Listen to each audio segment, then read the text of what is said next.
Welcome to this very special holiday podcast, where we'll be presenting a free audiobook adaptation of Charles Dickens' beloved classic, A Christmas Carol. This timeless tale of redemption and the true meaning of Christmas has been a holiday staple for generations, and we're excited to bring it to you in this unique and accessible format. To enable this podcast to be presented in an uninterrupted format, a gracious sponsor has provided support, and I encourage you to check out her work. If you love stories that transport you to another time and place, check out Janelle Hovde, masterful writer of biblical and historical fiction. Her books bring ancient worlds to life, immersing you in culture, drama, and triumphs of the past. With a keen eye for detail and a deep understanding of the human heart, Janelle Hovde crafts tales that inspire, uplift, and delight. And today we're excited to announce that she's sponsoring this special bonus episode of A Christmas Carol. Thanks for listening to this bonus episode made possible by Janelle Hovde's support. If you're enjoying this episode, be sure to check out her books at janellehovdeauthor.com. The link will be included in the show notes of this podcast. Be sure to sign up for her newsletter. If you do, you will receive a free ebook that will give you the opportunity to enjoy Janelle's work. Discover the world of biblical and historical fiction and get ready to be transported.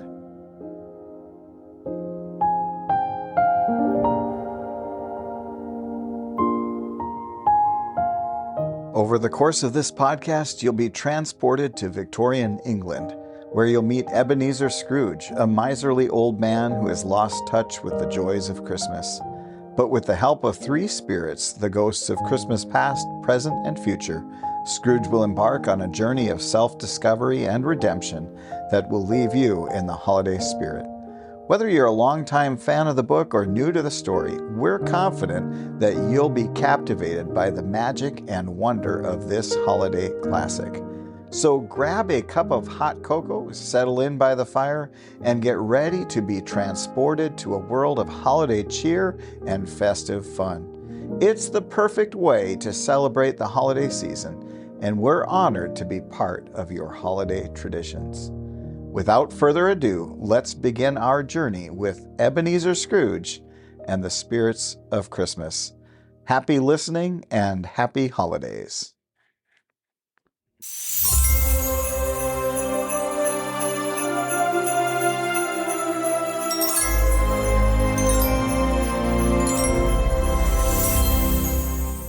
A Christmas Carol by Charles Dickens. Stave 1. Marley's Ghost. Marley was dead, to begin with. There is no doubt whatever about that. The register of his burial was signed by the clergyman, the clerk, the undertaker, and the chief mourner. Scrooge signed it, and Scrooge's name was good upon change for anything he chose to put his hand to. Old Marley was as dead as a doornail. Mind, I don't mean to say that I know of my own knowledge what there is particularly dead about a doornail. I might have been inclined myself to regard the coffin nail as the deadest piece of ironmongery in the trade. But the wisdom of our ancestors is in the simile, and my unhallowed hands shall not disturb it, or the country's done for. You will therefore permit me to repeat emphatically that Marley was as dead as a doornail. Scrooge knew he was dead? Of course he did. How could it be otherwise? Scrooge and he were partners for I don't know how many years. Scrooge was his sole executor, his sole administrator, his sole assign, his sole residuary legatee, his sole friend, and sole mourner. And even Scrooge was not so dreadfully cut up by the sad event, but that he was an excellent man of business on the very day of the funeral, and solemnized it with an undoubted bargain. The mention of Marley's funeral brings me back to the point I started from. There is no doubt that Marley was dead. This must be distinctly understood, or nothing wonderful can come of the story I am going to relate. If we were not perfectly convinced that Hamlet's father died before the play began, there would be nothing more remarkable in his taking a stroll at night in an easterly wind upon his own ramparts than there would be in any other middle-aged gentleman rashly turning out after dark in a breezy spot, say St. Paul's churchyard, for instance. literally to astonish his son's weak mind. Scrooge never painted out old Marley's name. There it stood, years afterwards, above the warehouse door, Scrooge and Marley. The firm was known as Scrooge and Marley. Sometimes people new to the business called Scrooge Scrooge, and sometimes Marley. But he answered to both names. It was all the same to him. Oh, but he was a tight-fisted hand at the grindstone, Scrooge. A squeezing, wrenching, grasping, scraping, clutching, covetous old sinner. Hard and sharp as flint, from which no steel had ever struck out generous fire. Secret and self-contained, and solitary as an oyster. The cold within him froze his old features, nipped his pointed nose, shriveled his cheek, stiffened his gait, made his eyes red, his thin lips blue, and spoke out shrewdly in his grating voice. A frosty rime was on his head, and on his eyebrows and his wiry chin. He carried his own low temperature always about with him. He iced his office in the dog days, and didn't thaw it 1 degree at Christmas. External heat and cold had little influence on Scrooge. No warmth could warm, no wintry weather chill him. No wind that blew was bitterer than he.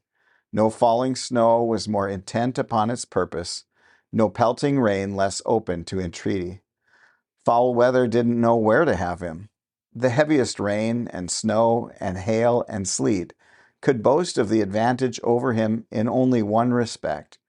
They often came down handsomely, and Scrooge never did. Nobody ever stopped him in the street to say with gladsome looks, "My dear Scrooge, how are you? When will you come and see me?" No beggars implored him to bestow a trifle. No children asked him what it was o'clock. No man or woman ever once in all his life inquired the way to such and such a place of Scrooge. Even blind men's dogs appeared to know him, and when they saw him coming on, would tug their owners into doorways and up courts, and then would wag their tails as though to say, "No eye at all is better than an evil eye, dark master." But what did Scrooge care? It was the very thing he liked. To edge his way along the crowded paths of life, warning all human sympathy to keep its distance, was what the knowing ones call nuts to Scrooge. Once upon a time, of all the good days in the year, on Christmas Eve, old Scrooge sat busy in his counting-house. It was cold, bleak, biting weather, foggy withal, and he could hear the people in the court outside go wheezing up and down, beating their hands upon their breasts, and stamping their feet upon the pavement stones to warm them. The city clocks had only just gone 3, but it was quite dark already. It had not been light all day. And candles were flaring in the windows of the neighboring offices like ruddy smears upon the palpable brown air. The fog came pouring in at every chink and keyhole, and was so dense without that although the court was of the narrowest, the houses opposite were mere phantoms. To see the dingy cloud come drooping down, obscuring everything, one might have thought that nature lived hard by, and was brewing on a large scale. The door of Scrooge's counting-house was open that he might keep his eye upon his clerk, who, in a dismal little cell beyond, a sort of tank, was copying letters. Scrooge had a very small fire, but the clerk's fire was so very much smaller that it looked like one coal.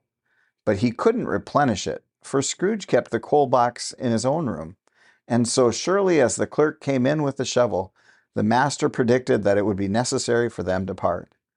Wherefore the clerk put on his white comforter and tried to warm himself at the candle, in which effort, not being a man of a strong imagination, he failed. "A Merry Christmas, Uncle! God save you!" cried a cheerful voice. It was the voice of Scrooge's nephew, who came upon him so quickly that this was the first intimation he had of his approach. "Ah!" said Scrooge. "Humbug!" He had so heated himself with rapid walking in the fog and frost, this nephew of Scrooge's, that he was all in a glow. His face was ruddy and handsome, his eyes sparkled, and his breath smoked again. "Christmas, a humbug, Uncle," said Scrooge's nephew. "You don't mean that, I am sure." "I do," said Scrooge. "Merry Christmas! What right have you to be merry? What reason have you to be merry? You're poor enough. Come then, returned the nephew gaily. What right have you to be dismal? What reason have you to be morose? You're rich enough. Scrooge, having no better answer ready on the spur of the moment, said "Bah!" again, and followed it up with "Humbug!" "Don't be cross, uncle," said the nephew. "What else can I be?" returned the uncle, "when I live in such a world of fools as this? Merry Christmas! Out upon Merry Christmas! What's Christmas time to you but a time for paying bills without money, a time for finding yourself a year older and not an hour richer, a time for balancing your books and having every item in them through a round dozen of months presented dead against you? If I could work my will," said Scrooge indignantly, "every idiot who goes about with Merry Christmas on his lips should be boiled with his own pudding and buried with a stake of holly through his heart. He should." "Uncle," pleaded the nephew. "Nephew," returned the uncle sternly, "keep Christmas in your own way and let me keep it in mine." "Keep it?" repeated Scrooge's nephew. "But you don't keep it." "Let me leave it alone, then," said Scrooge. "Much good may it do you. Much good has it ever done you." "There are many things from which I might have derived good, by which I have not profited, I dare say," returned the nephew. "Christmas among the rest. But I am sure I have always thought of Christmas time, when it has come around, apart from the veneration due to its sacred name and origin, if anything belonging to it can be apart from that, as a good time, a kind, forgiving, charitable, pleasant time. The only time I know of in the long calendar of the year when men and women seem by one consent to open their shut-up hearts freely, and to think of other people below them as if they really were fellow passengers to the grave, and not another race of creatures bound on other journeys. And therefore, uncle, though it has never put a scrap of gold or silver in my pocket, I believe that it has done me good, and will do me good, and I say, God bless it." The clerk in the tank involuntarily applauded. Becoming immediately sensible of the impropriety, he poked the fire and extinguished the last frail spark forever. "Let me hear another sound from you," said Scrooge, "and you'll keep your Christmas by losing your situation. You're quite a powerful speaker, sir," he added, turning to his nephew. "I wonder you don't go into Parliament." "Don't be angry, uncle. Come, dine with us tomorrow." Scrooge said that he would see him. Yes, indeed, he did. He went the whole length of the expression, and said that he would see him in that extremity first. "But why?" cried Scrooge's nephew. "Why?" "Why did you get married?" said Scrooge. "Because I fell in love." "Because you fell in love," growled Scrooge, as if that were the only one thing in the world more ridiculous than a Merry Christmas. "Good afternoon." "Nay, uncle, but you never came to see me before that happened. Why give it as a reason for not coming now?" "Good afternoon," said Scrooge. "I want nothing from you. I ask nothing of you. Why cannot we be friends?" "Good afternoon," said Scrooge. "I am sorry, with all my heart, to find you so resolute. We have never had any quarrel to which I have been a party. But I have made the trial in homage to Christmas, and I'll keep my Christmas humor to the last. So a Merry Christmas, uncle." "Good afternoon," said Scrooge. "And a Happy New Year." "Good afternoon," said Scrooge. His nephew left the room without an angry word, notwithstanding.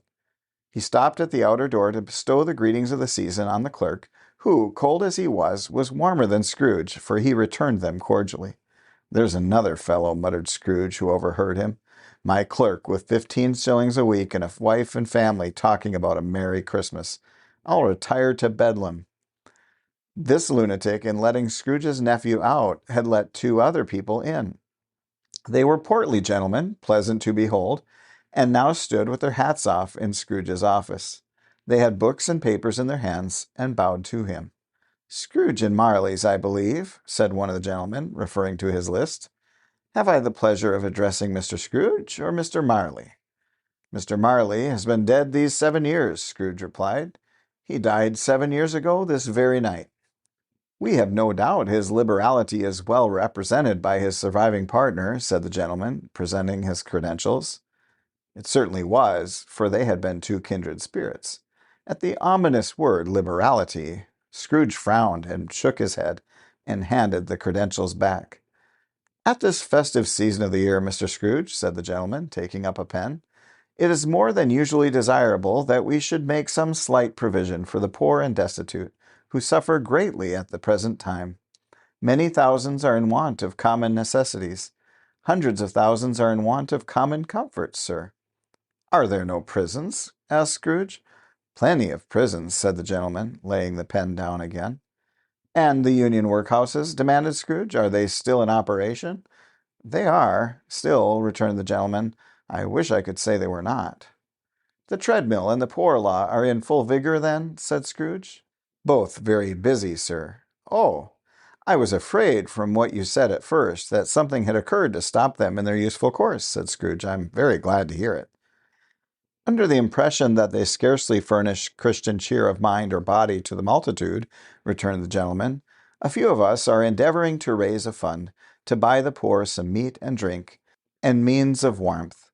We choose this time because it is a time of all others when want is keenly felt and abundance rejoices. What shall I put you down for?" "Nothing," Scrooge replied. "You wish to be anonymous?" "I wish to be left alone," said Scrooge. "Since you ask me what I wish, gentlemen, that is my answer. I don't make merry myself at Christmas, and I can't afford to make idle people merry. I help to support the establishments I have mentioned. They cost enough, and those who are badly off must go there. Many can't go there, and many would rather die."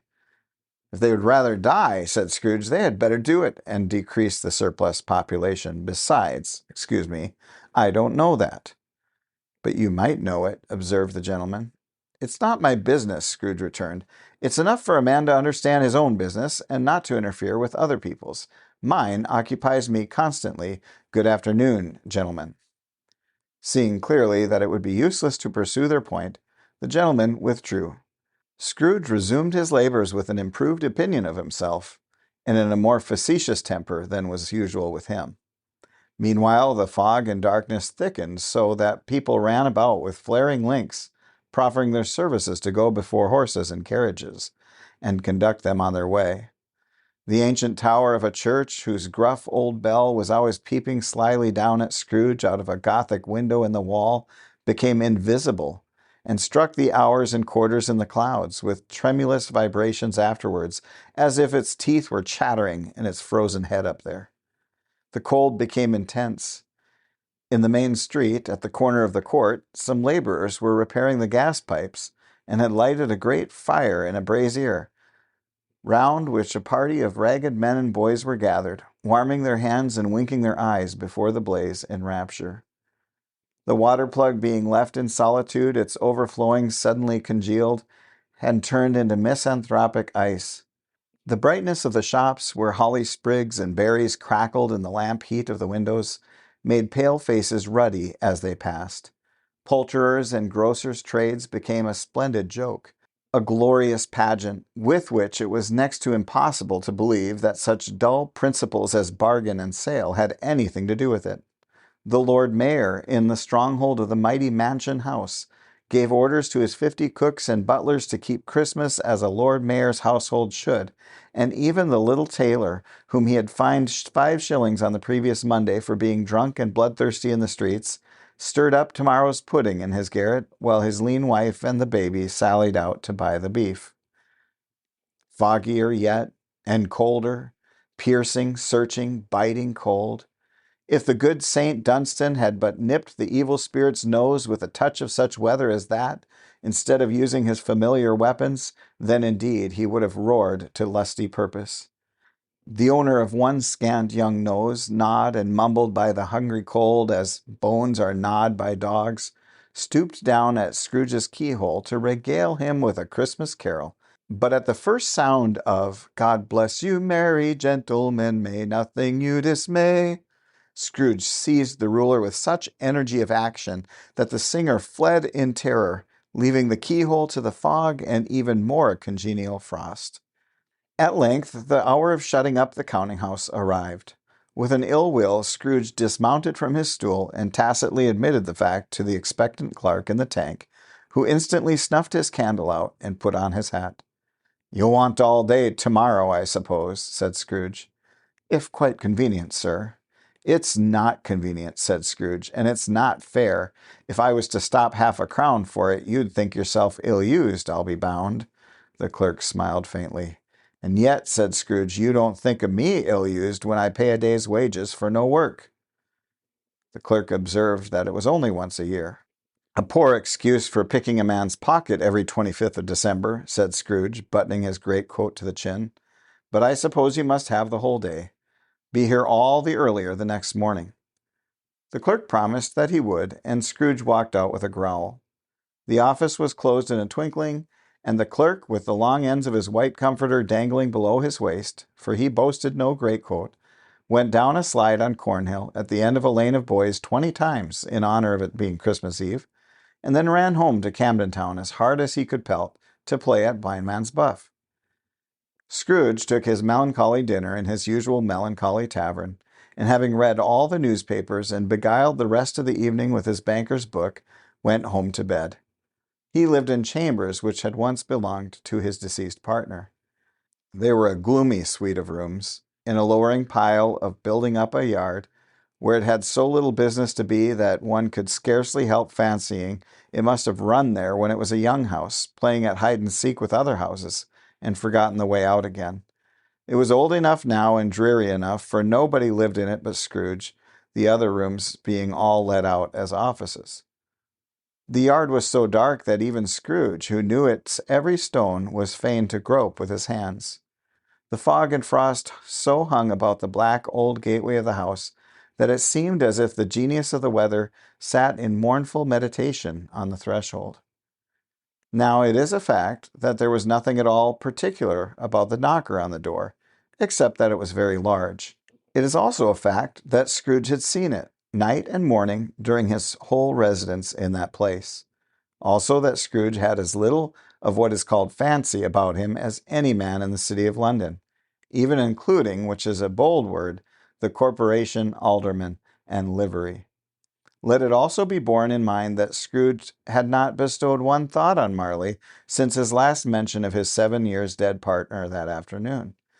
And then let any man explain to me, if he can, how it happened that Scrooge, having his key in the lock of the door, saw in the knocker, without its undergoing any intermediate process of change, not a knocker, but Marley's face. Marley's face! It was not an impenetrable shadow as the other objects in the yard were, but had a dismal light about it, like a bad lobster in a dark cellar. It was not angry or ferocious, but looked at Scrooge as Marley used to look, with ghostly spectacles turned up on its ghostly forehead. The hair was curiously stirred, as if by breath or hot air, and though the eyes were wide open, they were perfectly motionless. That and its livid color made it horrible. But its horror seemed to be in spite of the face and beyond its control, rather than part of its own expression. As Scrooge looked fixedly at this phenomenon, it was a knocker again. To say that he was not startled, or that his blood was not conscious of a terrible sensation to which it had been a stranger from infancy, would be untrue. But he had put his hand upon the key he had relinquished, turned it sturdily, walked in, and lighted his candle. He did pause, with a moment's irresolution before he shut the door, and he did look cautiously behind it first, as if he half expected to be terrified with the sight of Marley's pigtail sticking out into the hall. But there was nothing on the back of the door except the screws and nuts that held the knocker on, so he said, "Pooh, pooh," and closed it with a bang. The sound resounded through the house like thunder. Every room above, and every cask in the wine merchant's cellars below, appeared to have a separate peal of echoes of its own. Scrooge was not a man to be frightened by echoes. He fastened the door and walked across the hall and up the stairs, slowly, too, trimming his candle as he went. You may talk vaguely about driving a coach and six up a good old flight of stairs, or through a bad young Act of Parliament, but I mean to say that you might have got a hearse up that staircase, and taken it broadwise, with the splinter bar towards the wall and the door towards the balustrades, and done it easily. There was plenty of width for that, and room to spare, which is perhaps the reason why Scrooge thought he saw a locomotive hearse going on before him in the gloom. Half a dozen gas lamps out of the street wouldn't have lighted the entry too well, so you may suppose that it was pretty dark with Scrooge's dip. Up Scrooge went, not caring a button for that. Darkness is cheap, and Scrooge liked it.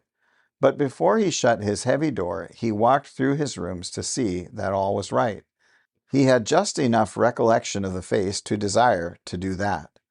Sitting room, bedroom, lumber room, all as they should be. Nobody under the table, nobody under the sofa, a small fire in the grate, a spoon and basin ready, and the little saucepan of gruel, Scrooge had a cold in his head, upon the hob. Nobody under the bed, nobody in the closet, nobody in the dressing gown, which was hanging up in a suspicious attitude against the wall.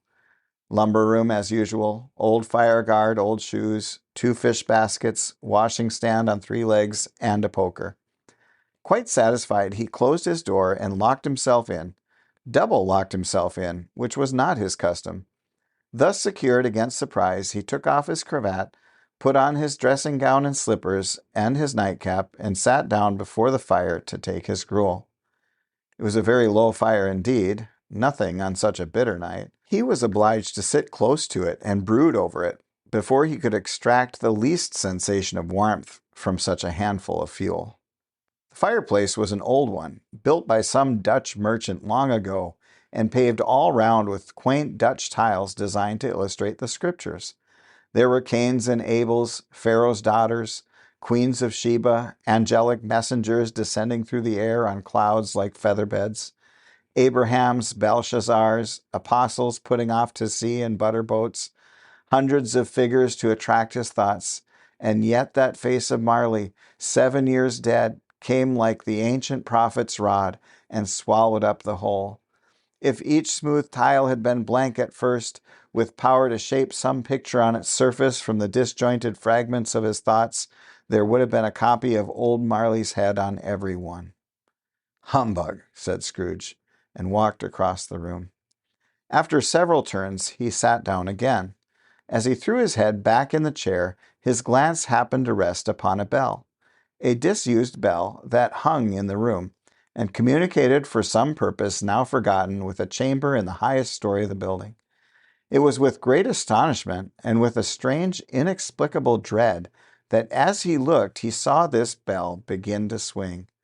It swung so softly in the outset that it scarcely made a sound, but soon it rang out loudly, and so did every bell in the house. This must have lasted half a minute or a minute, but it seemed an hour. The bells ceased as they had begun, together. They were succeeded by a clanking noise, deep down below, as if some person were dragging a heavy chain over the casks in the wine merchant's cellar. Scrooge then remembered to have heard that ghosts in haunted houses were described as dragging chains.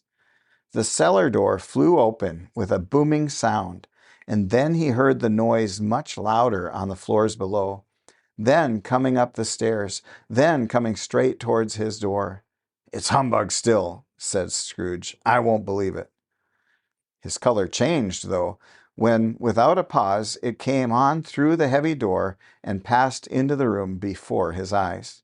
Upon its coming in, the dying flame leaped up as though it cried, "I know him, Marley's ghost!" and fell again. The same face, the very same. Marley in his pigtail, usual waistcoat, tights and boots, the tassels on the latter bristling like his pigtail, and his coat skirts and the hair upon his head. The chain he drew was clasped about the middle. It was long and wound about him like a tail, and it was made, for Scrooge observed it closely, of cash boxes, keys, padlocks, ledgers, deeds, and heavy purses wrought in steel. His body was transparent, so that Scrooge, observing him and looking through his waistcoat, could see the 2 buttons on his coat behind.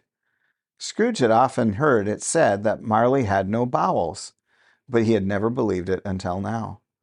No, nor did he believe it even now.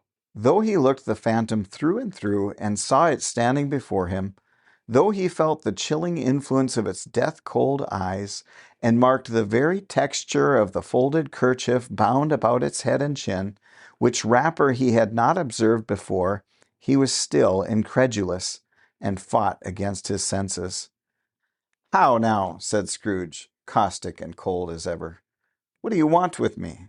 "Much." Marley's voice, no doubt about it. "Who are you?"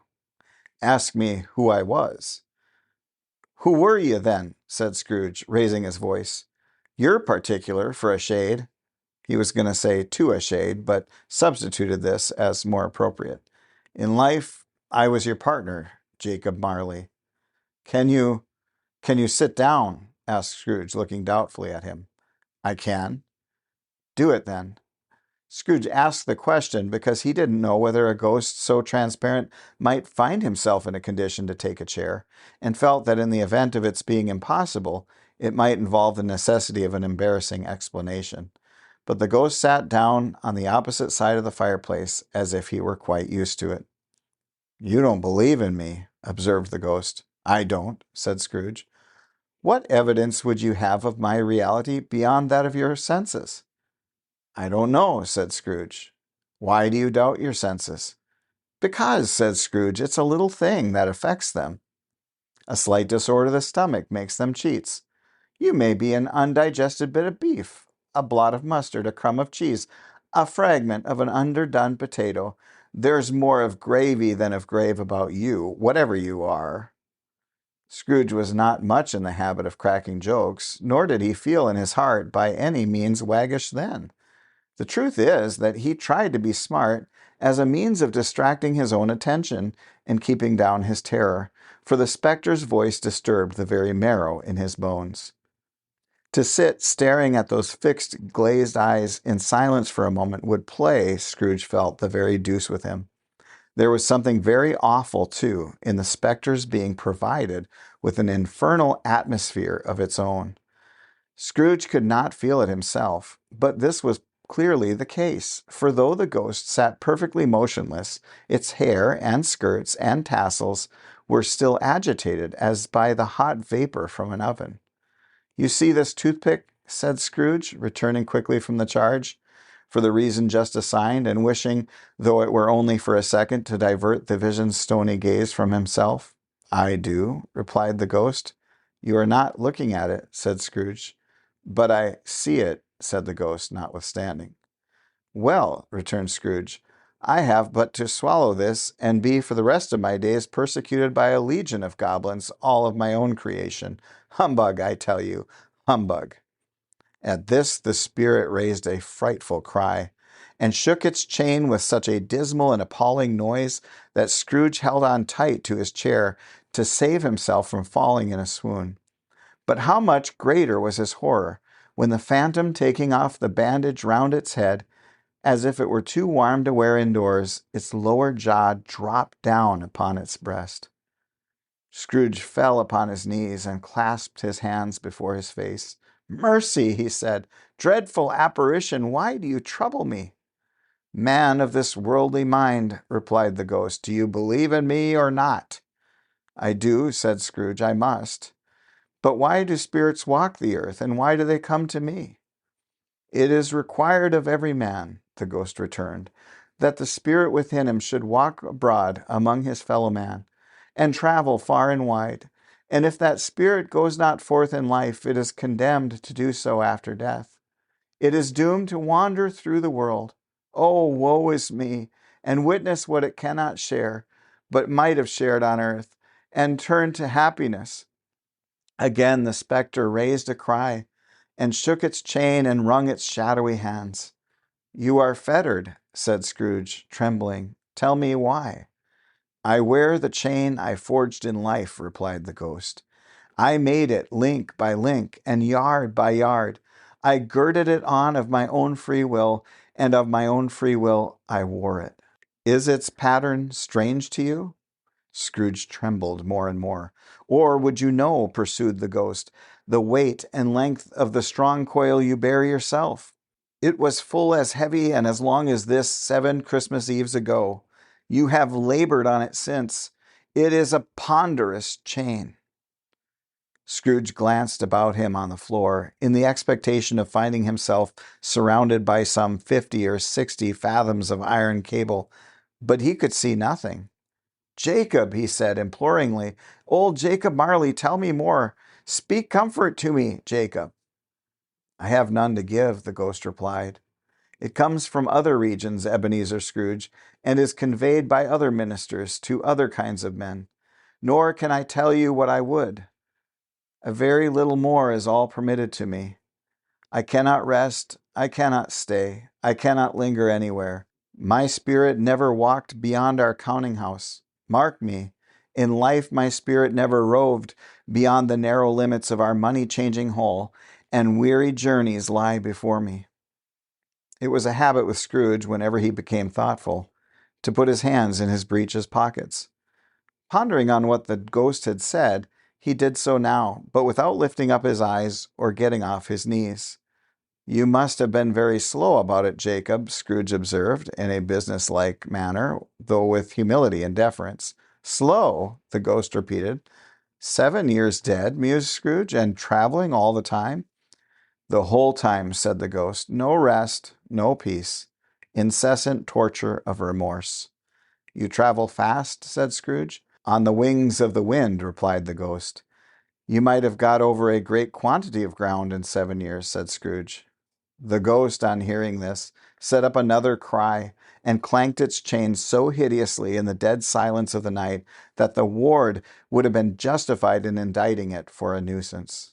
"Oh, captive, bound and double-ironed," cried the phantom, "not to know that ages of incessant labor by immortal creatures for this earth must pass into eternity before the good of which it is susceptible is all developed.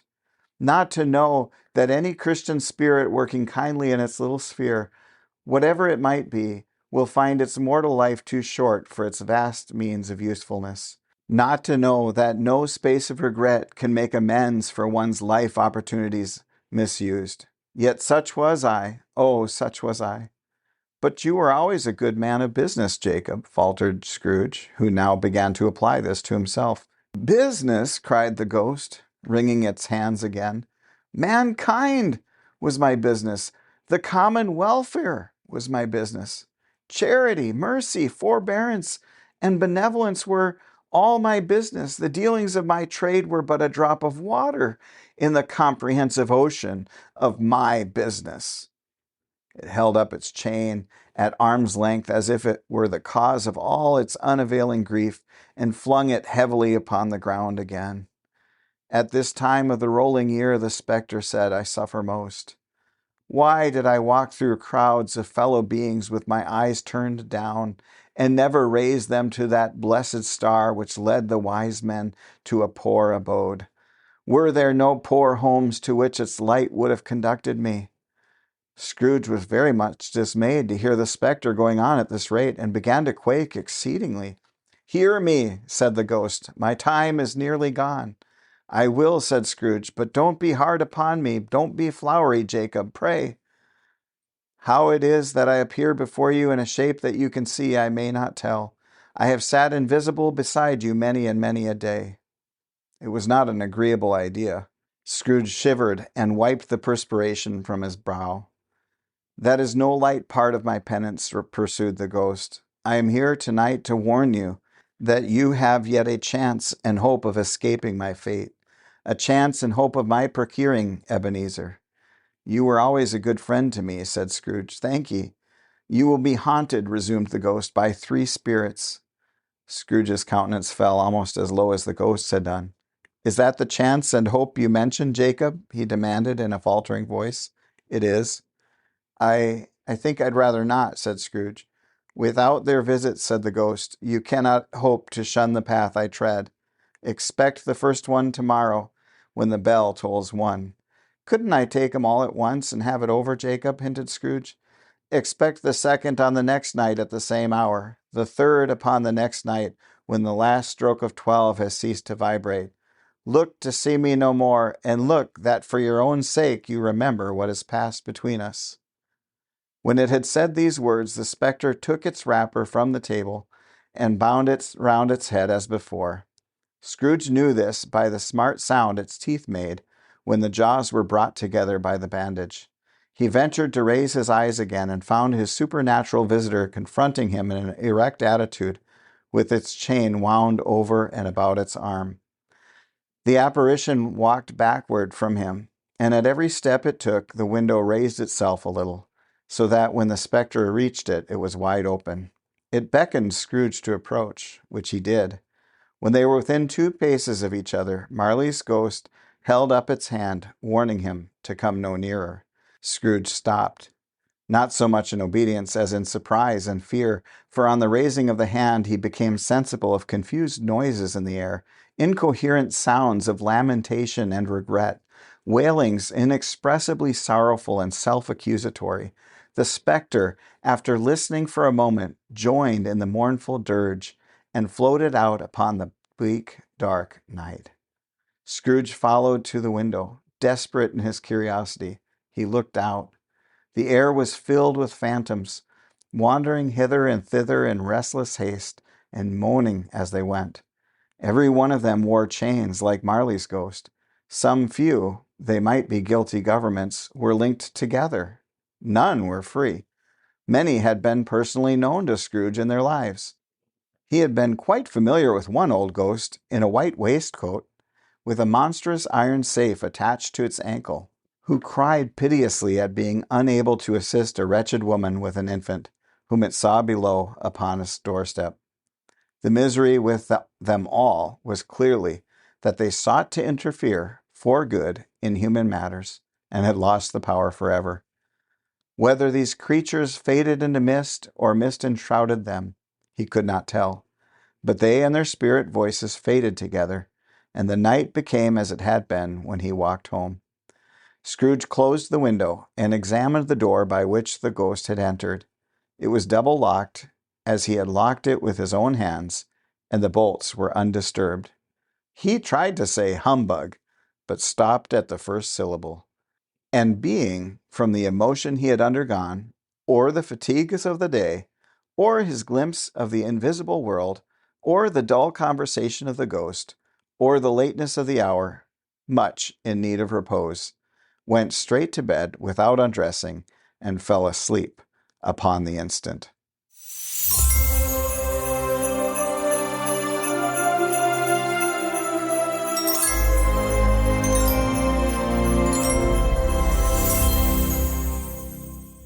Stave 2, the first of the 3 spirits.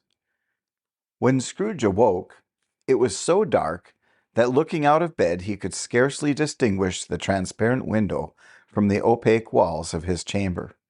He was endeavoring to pierce the darkness with his ferret eyes when the chimes of a neighboring church struck the 4 quarters. So he listened for the hour.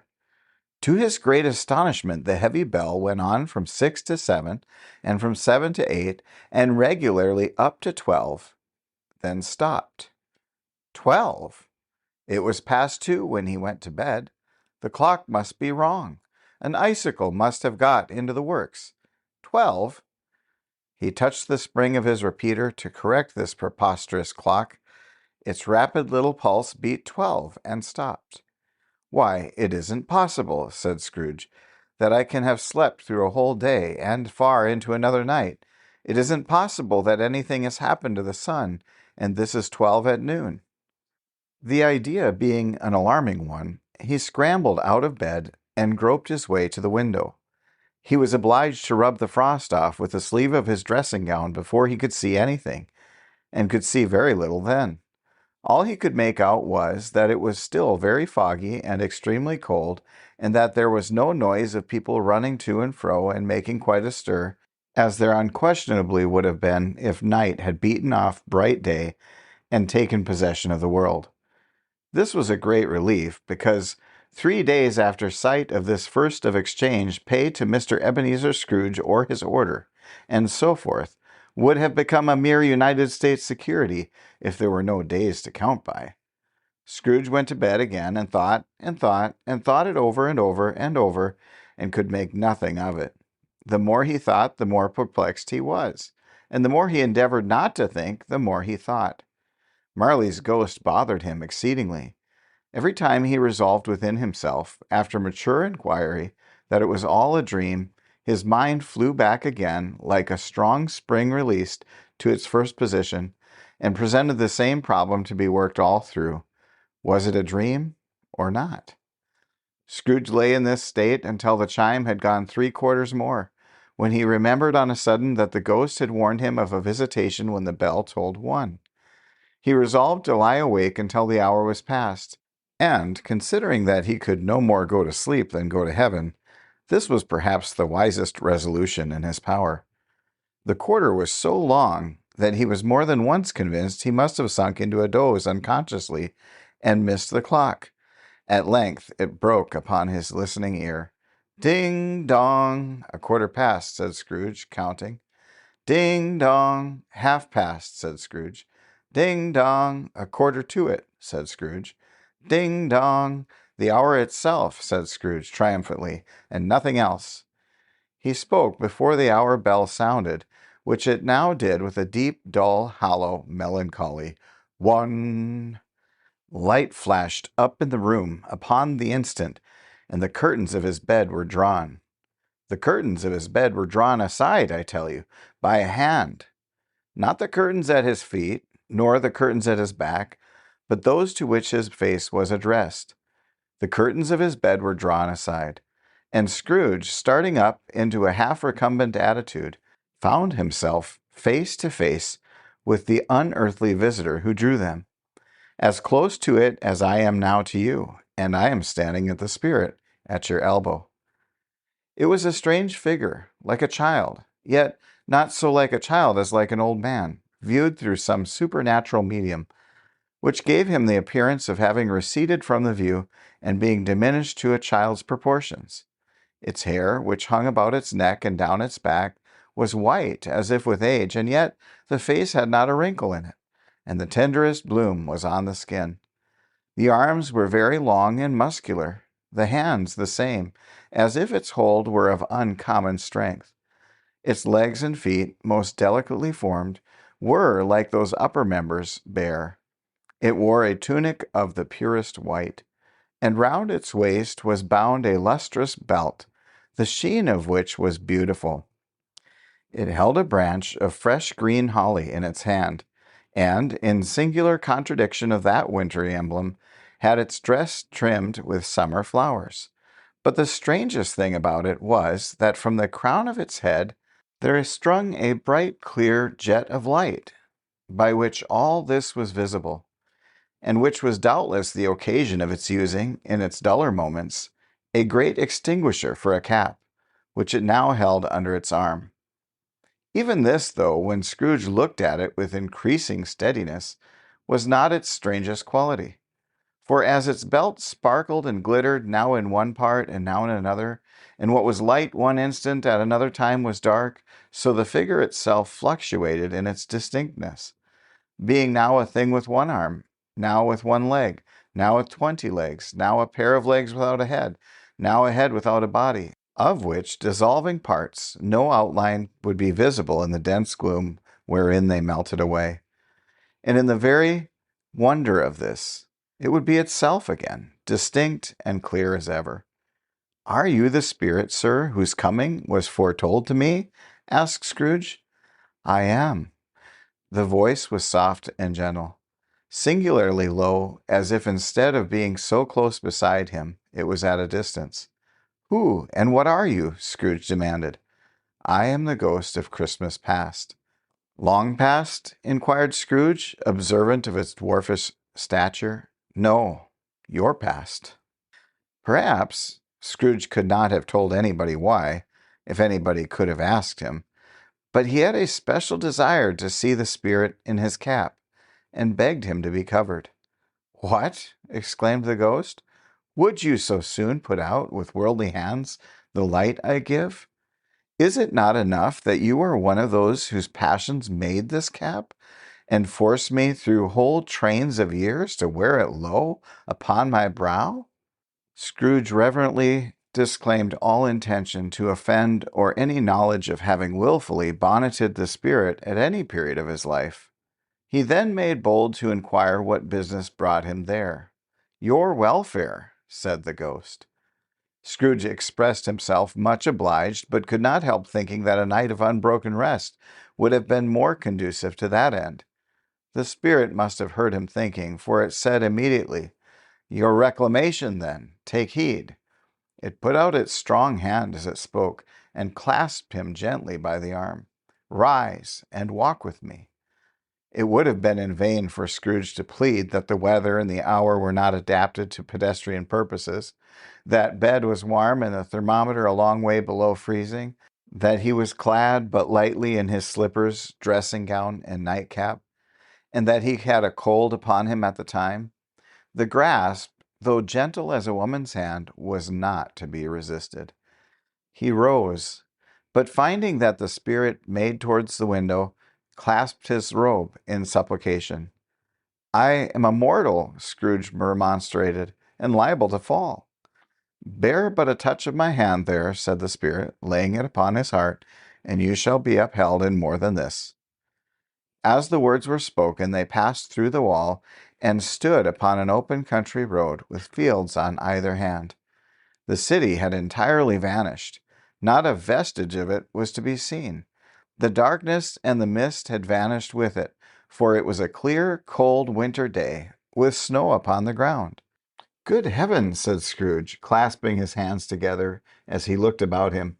"I was bred in this place. I was a boy here." The spirit gazed upon him mildly.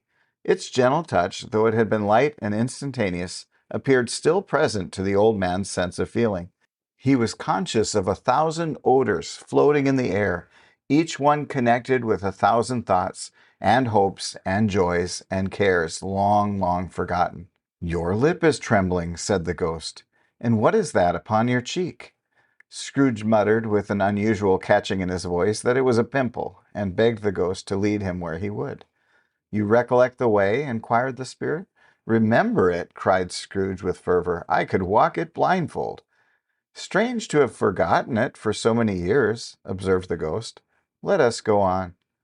They walked along the road, Scrooge recognizing every gate and post and tree, until a little market town appeared in the distance with its bridge, its church, and winding river. Some shaggy ponies were now seen trotting toward them with boys upon their backs, who called to other boys in country gigs and carts driven by farmers. And these boys were in great spirits and shouted to each other until the broad fields were so full of merry music that the crisp air laughed to hear it. "These are but shadows of the things that have been," said the ghost. "They have no consciousness of us." The jocund travelers came on, and as they came, Scrooge knew and named them every one. Why was he rejoiced beyond all bounds to see them? Why did his cold eye glisten and his heart leap up as they went past? Why was he filled with gladness when he heard them give each other Merry Christmas as they parted at crossroads and byways for their several homes? What was Merry Christmas to Scrooge? Out upon Merry Christmas! What good had it ever done to him? "The school is not quite deserted," said the ghost. "A solitary child, neglected by his friends, is left there still." Scrooge said he knew it, and he sobbed. They left the high road by a well-remembered lane and soon approached a mansion of dull red brick, with a little weathercock-surmounted cupola on the roof and a bell hanging in it.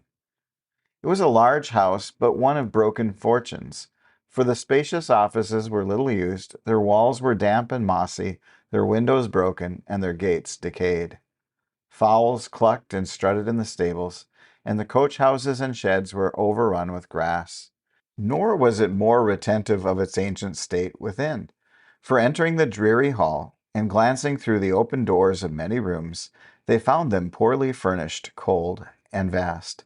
There was an earthy savor in the air, a chilly bareness in the place, which associated itself somehow with too much getting up by candlelight, and not too much to eat. They went, the ghost and Scrooge, across the hall to a door at the back of the house. It opened before them and disclosed a long, bare, melancholy room, made barer still by lines of plain deal forms and desks. At one of these a lonely boy was reading near a feeble fire, and Scrooge sat down upon a form and wept to see his poor forgotten self as he used to be. Not a latent echo in the house, not a squeak and shuffle from the mice behind the paneling, not a drip from the half-thawed waterspout in the dull yard behind, not a sigh among the leafless boughs of one despondent poplar, not the idle swinging of an empty storehouse door, no, not the clicking in the fire, but fell upon the heart of Scrooge with a softening influence, and gave a freer passage to his tears. The Spirit touched him on the arm and pointed to his younger self, intent upon his reading. Suddenly, a man in foreign garments, wonderfully real and distinct to look at, stood outside the window, with an axe stuck in his belt, and leading by the bridle an ass laden with wood. "Why, it's Ali Baba!" Scrooge exclaimed in ecstasy. "It's dear old honest Ali Baba. Yes, yes, I know. One Christmas time, when yonder solitary child was left here all alone, he did come for the first time, just like that. Poor boy! And Valentine," said Scrooge, "and his wild brother Orson, there they go. And what's his name, who was put down in his drawers asleep at the gate of Damascus? Don't you see him? And the Sultan's groom turned upside down by the Janai. There he is upon his head. Serves him right. I'm glad of it. What business had he to be married to the princess?" To hear Scrooge expending all the earnestness of his nature on such subjects, in a most extraordinary voice between laughing and crying, and to see his heightened and excited face, would have been a surprise to his business friends in the city indeed. "There's the parrot!" cried Scrooge. "Green body and yellow tail, with a thing like lettuce growing up out of the top of its head. There he is! Poor Robin Crusoe, he called him when he came home again after sailing round the island. Poor Robin Crusoe! Where have you been, Robin Crusoe?" The man thought he was dreaming, but he wasn't. It was the parrot, you know. "There goes Friday, running for his life to the little creek. Hallo! Loop! Hello!" Then, with a rapidity of transition very foreign to his usual character, he said, in pity for his former self, "Poor boy," and cried again. "I wish," Scrooge muttered, putting his hand in his pocket and looking about him, after drying his eyes with his cuff, "but it's too late now." "What is the matter?" asked the Spirit. "Nothing," said Scrooge, "nothing. There was a boy singing a Christmas carol at my door last night.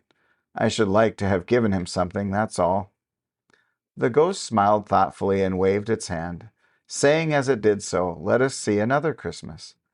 Scrooge's former self grew larger at the words, and the room became a little darker and more dirty.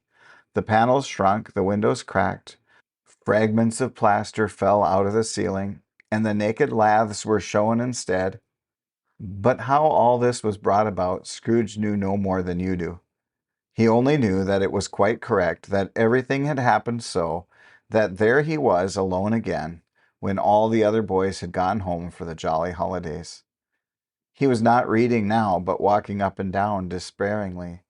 Scrooge looked at the ghost, and with a mournful shaking of his head glanced anxiously toward the door. It opened, and a little girl, much younger than the boy, came darting in, and putting her arms around his neck, and often kissing him, addressed him as her dear, dear brother. "I have come to bring you home, dear brother," said the child, clapping her tiny hands and bending down to laugh. "To bring you home, home, home." "Home, little Fan?" returned the boy. "Yes," said the child, brimful of glee. "Home for good and all. Home for ever and ever. Father is so much kinder than he used to be. That home's like heaven. He spoke so gently to me one dear night when I was going to bed that I was not afraid to ask him once more if you might come home. And he said, yes, you should, and sent me in a coach to bring you. And you're to be a man," said the child, opening her eyes, "and are never to come back here. But first we're to be together all the Christmas long and have the merriest time in all the world." "You are quite a woman, little Fan," exclaimed the boy. She clapped her hands and laughed and tried to touch his head, but being too little, laughed again and stood on tiptoe to embrace him. Then she began to drag him in her childish eagerness toward the door, and he, nothing loth to go, accompanied her. terrible voice in the hall cried, "Bring down Master Scrooge's box there." And in the hall there appeared the schoolmaster himself, who glared on Master Scrooge with a ferocious condescension, and threw him into a dreadful state of mind by shaking hands with him. He then conveyed him and his sister into the veriest old well of a shivering best parlor that ever was seen, where the maps upon the wall and the celestial and terrestrial globes in the windows were waxy with cold. Here he produced a decanter of curiously light wine and a block of curiously heavy cake, and administered installments of these dainties to the young people, at the same time sending out a meager servant to offer a glass of something to the postboy, who answered that he thanked the gentleman, but if it was the same tap he had tasted before, he had rather not. Master Scrooge's trunk being by this time tied on to the top of the chaise, the children bade the schoolmaster good-bye right willingly, and getting into it, drove gaily down the garden sweep, the quick wheels dashing the hoarfrost and snow from off the dark leaves of the evergreens like spray. "Always a delicate creature, whom a breath might have withered," said the ghost, "but she had a large heart." "So she had," cried Scrooge. "You're right. I will not gainsay it, spirit. God forbid." "She died a woman," said the ghost, "and had, as I think, children." "One child," Scrooge returned. "True," said the ghost. "Your nephew." Scrooge seemed uneasy in his mind, and answered briefly, "Yes." Although they had but that moment left the school behind them, they were now in the busy thoroughfares of a city, where shadowy passengers passed and repassed, where shadowy carts and coaches battled for the way, and all the strife and tumult of a real city were. It was made plain enough by the dressing of the shops that here too it was Christmas time again, but it was evening and the streets were lighted up. The ghost stopped at a certain warehouse door and asked Scrooge if he knew it. "Know it?" said Scrooge. "Was I apprenticed here?" They went in. At sight of an old gentleman in a Welsh wig, sitting behind such a high desk that if he had been 2 inches taller he must have knocked his head against the ceiling, Scrooge cried out in great excitement, "Why, it's old Fezziwig! Bless his heart, it's Fezziwig alive again!" Old Fezziwig laid down his pen and looked up at the clock, which pointed to the hour of 7. He rubbed his hands, adjusted his capacious waistcoat, and laughed all over himself, from his shoes to his organ of benevolence, and called out in a comfortable, oily, rich, jovial, fat voice, "Yo-ho there, Ebenezer! Dick!" Scrooge's former self, now grown a young man, came briskly in, accompanied by his fellow apprentice. "Dick Wilkins, to be sure," said Scrooge to the ghost. "Bless me, yes, there he is. He was very much attached to me, was Dick. Poor Dick! Dear, dear!" "Yo-ho, my boys," said Fezziwig. "No more work tonight. Christmas Eve, Dick. Christmas, Ebenezer." "Let's have the shutters up," cried old Fezziwig, with a sharp clap of his hands, "before a man can say Jack Robinson." You wouldn't believe how these two fellows went at it. They charged into the street with the shutters. 1, 2, 3, had 'em up in their places. 4, 5, 6, barred 'em and pinned 'em. 7, 8, 9, and came back before you have got to 12, panting like racehorses. "Hilly-ho!" cried old Fezziwig, skipping down from the high desk with wonderful agility. "Clear away, my lads, and let's have lots of room here. Hilly-ho, Dick! Cheer up, Ebenezer!" Clear away? There was nothing they wouldn't have cleared away or couldn't have cleared away with old Fezziwig looking on. It was done in a minute. Every movable was packed off as if it were dismissed from public life forever. The floor was swept and watered, the lamps were trimmed, fuel was heaped upon the fire, and the warehouse was as snug and warm and dry and bright a ballroom as you would desire to see upon a winter's night. In came a fiddler with a music book, and went up to the lofty desk, and made an orchestra of it, and tuned like 50 stomach aches. In came Mrs. Fezziwig, one vast substantial smile. In came the 3 Miss Fezziwigs, beaming and lovable. In came the 6 young followers whose hearts they broke. In came all the young men and women employed in the business. In came the housemaid and her cousin, the baker. In came the cook and her brother's particular friend, the milkman. In came the boy from over the way, who was suspected of not having board enough from his master, trying to hide himself behind the girl from next door but one, who was proved to have had her ears pulled by her mistress.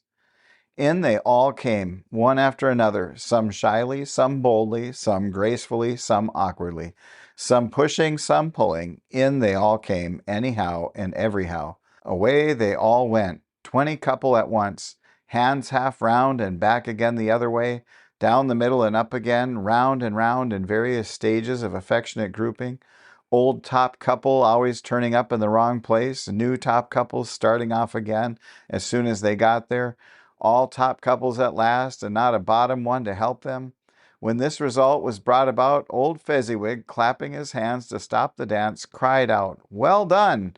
And the fiddler plunged his hot face into a pot of porter especially provided for that purpose. But scorning rest, upon his reappearance, he instantly began again, though there were no dancers yet, as if the other fiddler had been carried home exhausted on a shutter, and he were a brand new man resolved to beat him out of sight or perish.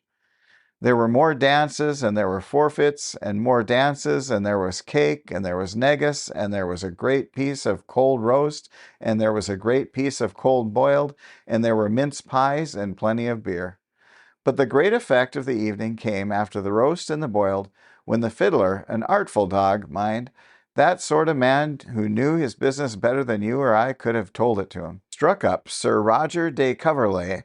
Then old Fezziwig stood out to dance with Mrs. Fezziwig. Top couple, too, with a good stiff piece of work cut out for them. 3 or 4 and 20 pair of partners, people who would not be trifled with, people who would dance and had no notion of walking. But if they had been twice as many, 4 times, old Fezziwig would have been a match for them, and so would Mrs. Fezziwig. As to her, she was worthy to be his partner in every sense of the term. If that's not high praise, tell me higher, and I'll use it. A positive light appeared to issue from Fezziwig's calves. They shone in every part of the dance like moons. You couldn't have predicted at any given time what would have become of them next. And when old Fezziwig and Mrs. Fezziwig had gone all through the dance, advance and retire, both hands to your partner, bow and curtsy, corkscrew, thread the needle, and back again to your place, Fezziwig cut so deftly that he appeared to wink with his legs, and came upon his feet again without a stagger. When the clock struck 11, this domestic ball broke up. Mr. and Mrs. Fezziwig took their stations, one on either side of the door, and shaking hands with every person individually as he or she went out, wished him or her a Merry Christmas. When everybody had retired but the 2 apprentices, they did the same to them, and thus the cheerful voices died away, and the lads were left to their beds, which were under a counter in the back shop. During the whole of this time, Scrooge had acted like a man out of his wits. His heart and soul were in the scene, and with his former self. He corroborated everything, remembered everything, enjoyed everything, and underwent the strangest agitation. It was not until now, when the bright faces of his former self and Dick were turned from them, that he remembered the ghost, and became conscious that it was looking full upon him, while the light upon its head burnt very dear. "A small matter," said the ghost, "to make these silly folks so full of gratitude." "Small?" echoed Scrooge. The spirit signaled to him to listen to the 2 apprentices, who were pouring out their hearts in praise of Fezziwig, and when he had done so, said, "Why, is it not? He has spent but a few pounds of your mortal money, 3 or 4 perhaps. Is that so much that he deserves this praise?" "It isn't that," said Scrooge, heated by this remark, and speaking unconsciously like his former, not his latter self. "It isn't that, Spirit. He has the power to render us happy or unhappy, to make our service light or burdensome, a pleasure or a toil. Say that his power lies in words and looks, in things so slight and insignificant that it is impossible to add and count them up. What then? The happiness he gives is quite as great as if it cost a fortune." He felt the spirit's glance and stopped. "What is the matter?" asked the ghost. "Nothing particular," said Scrooge. "Something, I think," the ghost insisted. "No," said Scrooge, "no.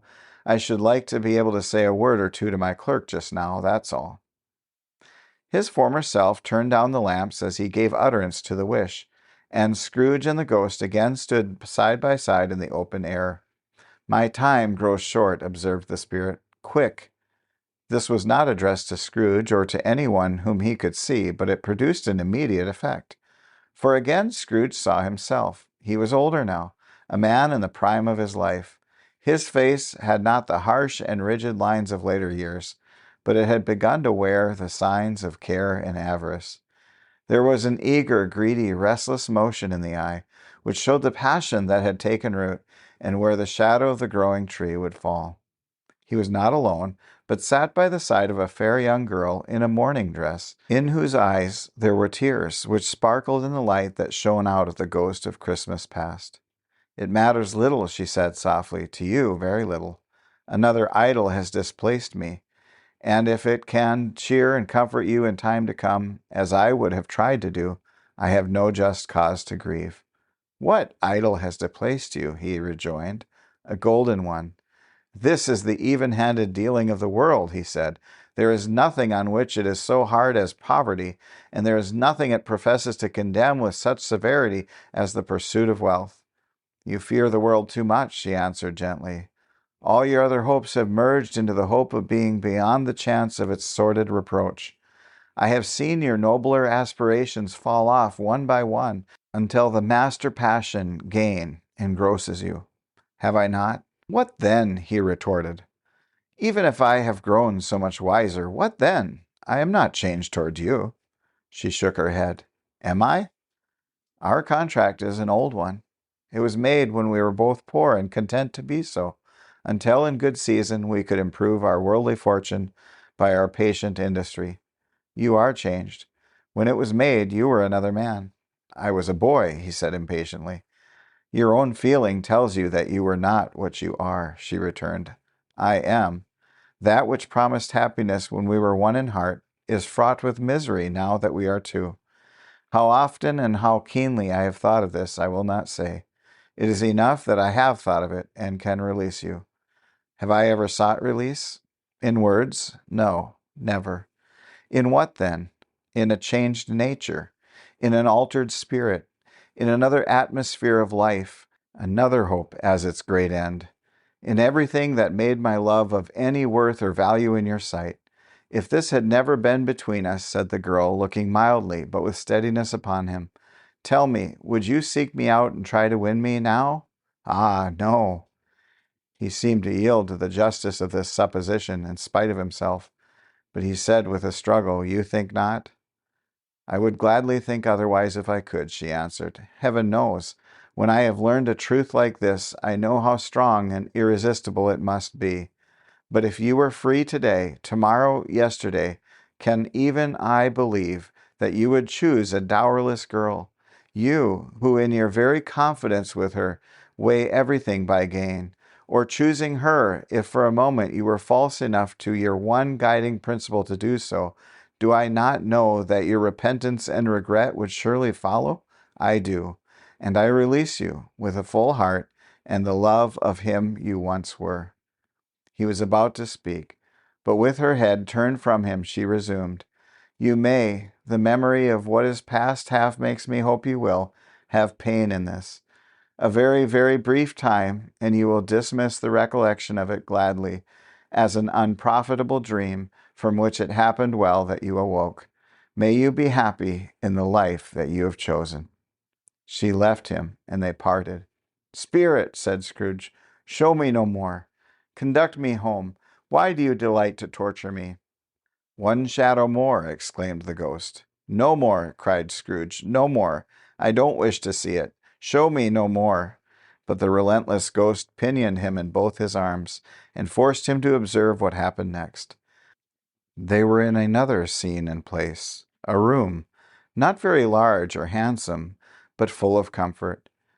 Near to the winter fire sat a beautiful young girl, so like the last that Scrooge believed it was the same, until he saw her, now a comely matron, sitting opposite her daughter.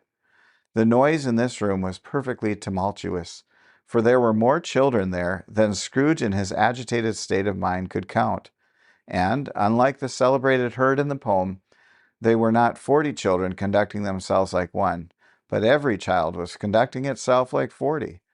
The consequences were uproarious beyond belief, but no one seemed to care. On the contrary, the mother and daughter laughed heartily and enjoyed it very much, and the latter, soon beginning to mingle in the sports, got pillaged by the young brigands most ruthlessly. What would I not have given to be one of them? Though I never could have been so rude. No, no. I wouldn't for all the wealth of the world have crushed that braided hair and torn it down, and for the precious little shoe I wouldn't have plucked it off. God bless my soul to save my life. As to measuring her waist in sport as they did, bold young brood, I couldn't have done it. I should have expected my arm to have grown round it for a punishment and never come straight again. And yet I should have dearly liked, I own, to have touched her lips, to have questioned her, that she might have opened them, to have looked upon the lashes of her downcast eyes, and never raised a blush, to have let loose waves of hair, an inch of which would have been a keepsake beyond price. In short, I should have liked, I do confess, to have the lightest license of a child, and yet to have been man enough to know its value. But now a knocking at the door was heard, and such a rush immediately ensued that she, with laughing face and plundered dress, was borne towards it, the center of a flushed and boisterous group, just in time to greet the father, who came home attended by a man laden with Christmas toys and presents. Then the shouting and the struggling and the onslaught that was made on the defenseless porter, the scaling him with chairs for ladders, to dive into his pockets, despoil him of his brown paper parcels, hold on tight by his cravat, hug him around his neck, pommel his back, and kick his legs in irrepressible affection. The shouts of wonder and delight with which the development of every package was received, the terrible announcement that the baby had been taken in the act of putting a doll's frying pan into his mouth, and was more than suspected of having swallowed a fictitious turkey glued on a wooden platter, the immense relief of finding this a false alarm, the joy, the gratitude, the ecstasy, they are all indescribable alike. It is enough that by degrees the children and their emotions got out of the parlor, and by one stair at a time up to the top of the house, where they went to bed, and so subsided. And now Scrooge looked on more attentively than ever, when the master of the house, having his daughter leaning fondly on him, sat down with her and her mother at his own fireside, and when he thought that such another creature, quite as graceful and full of promise, might have called him father, and been a springtime in the haggard winter of his life, his sight grew very dim indeed. "Belle," said the husband, turning to his wife with a smile, "I saw an old friend of yours this afternoon." "Who was it?" "Guess." "How can I? Tut, I don't know," she added in the same breath, laughing as he laughed. "Mr. Scrooge." Mr. Scrooge it was. I passed his office window, and as it was not shut up, and he had a candle inside, I could scarcely help seeing him. His partner lies upon the point of death, I hear, and there he sat, alone, quite alone, in the world, I believe. "Spirit," said Scrooge in a broken voice, "remove me from this place." "I told you these were shadows of the things that have been," said the ghost. "That they are what they are, do not blame me." "Remove me!" Scrooge exclaimed. "I cannot bear it." He turned upon the ghost, and seeing that it looked upon him with a face in which, in some strange way, there were fragments of all the faces it had shown him, wrestled with it. "Leave me! Take me back! Haunt me no longer!" In the struggle, if that can be called a struggle, in which the ghost, with no visible resistance on its own part, was undisturbed by any effort of its adversary, Scrooge observed that its light was burning high and bright, and dimly connecting that with its influence over him, he seized the extinguisher cap, and by a sudden action pressed it down upon his head. The spirit dropped beneath it, so that the extinguisher covered its whole form. But though Scrooge pressed it down with all his force, he could not hide the light, which streamed from under it in an unbroken flood upon the ground. He was conscious of being exhausted and overcome by an irresistible drowsiness, and further of being in his own bedroom. He gave the cap a parting squeeze, in which his hand relaxed, and had barely time to reel to bed before he sank into a heavy sleep.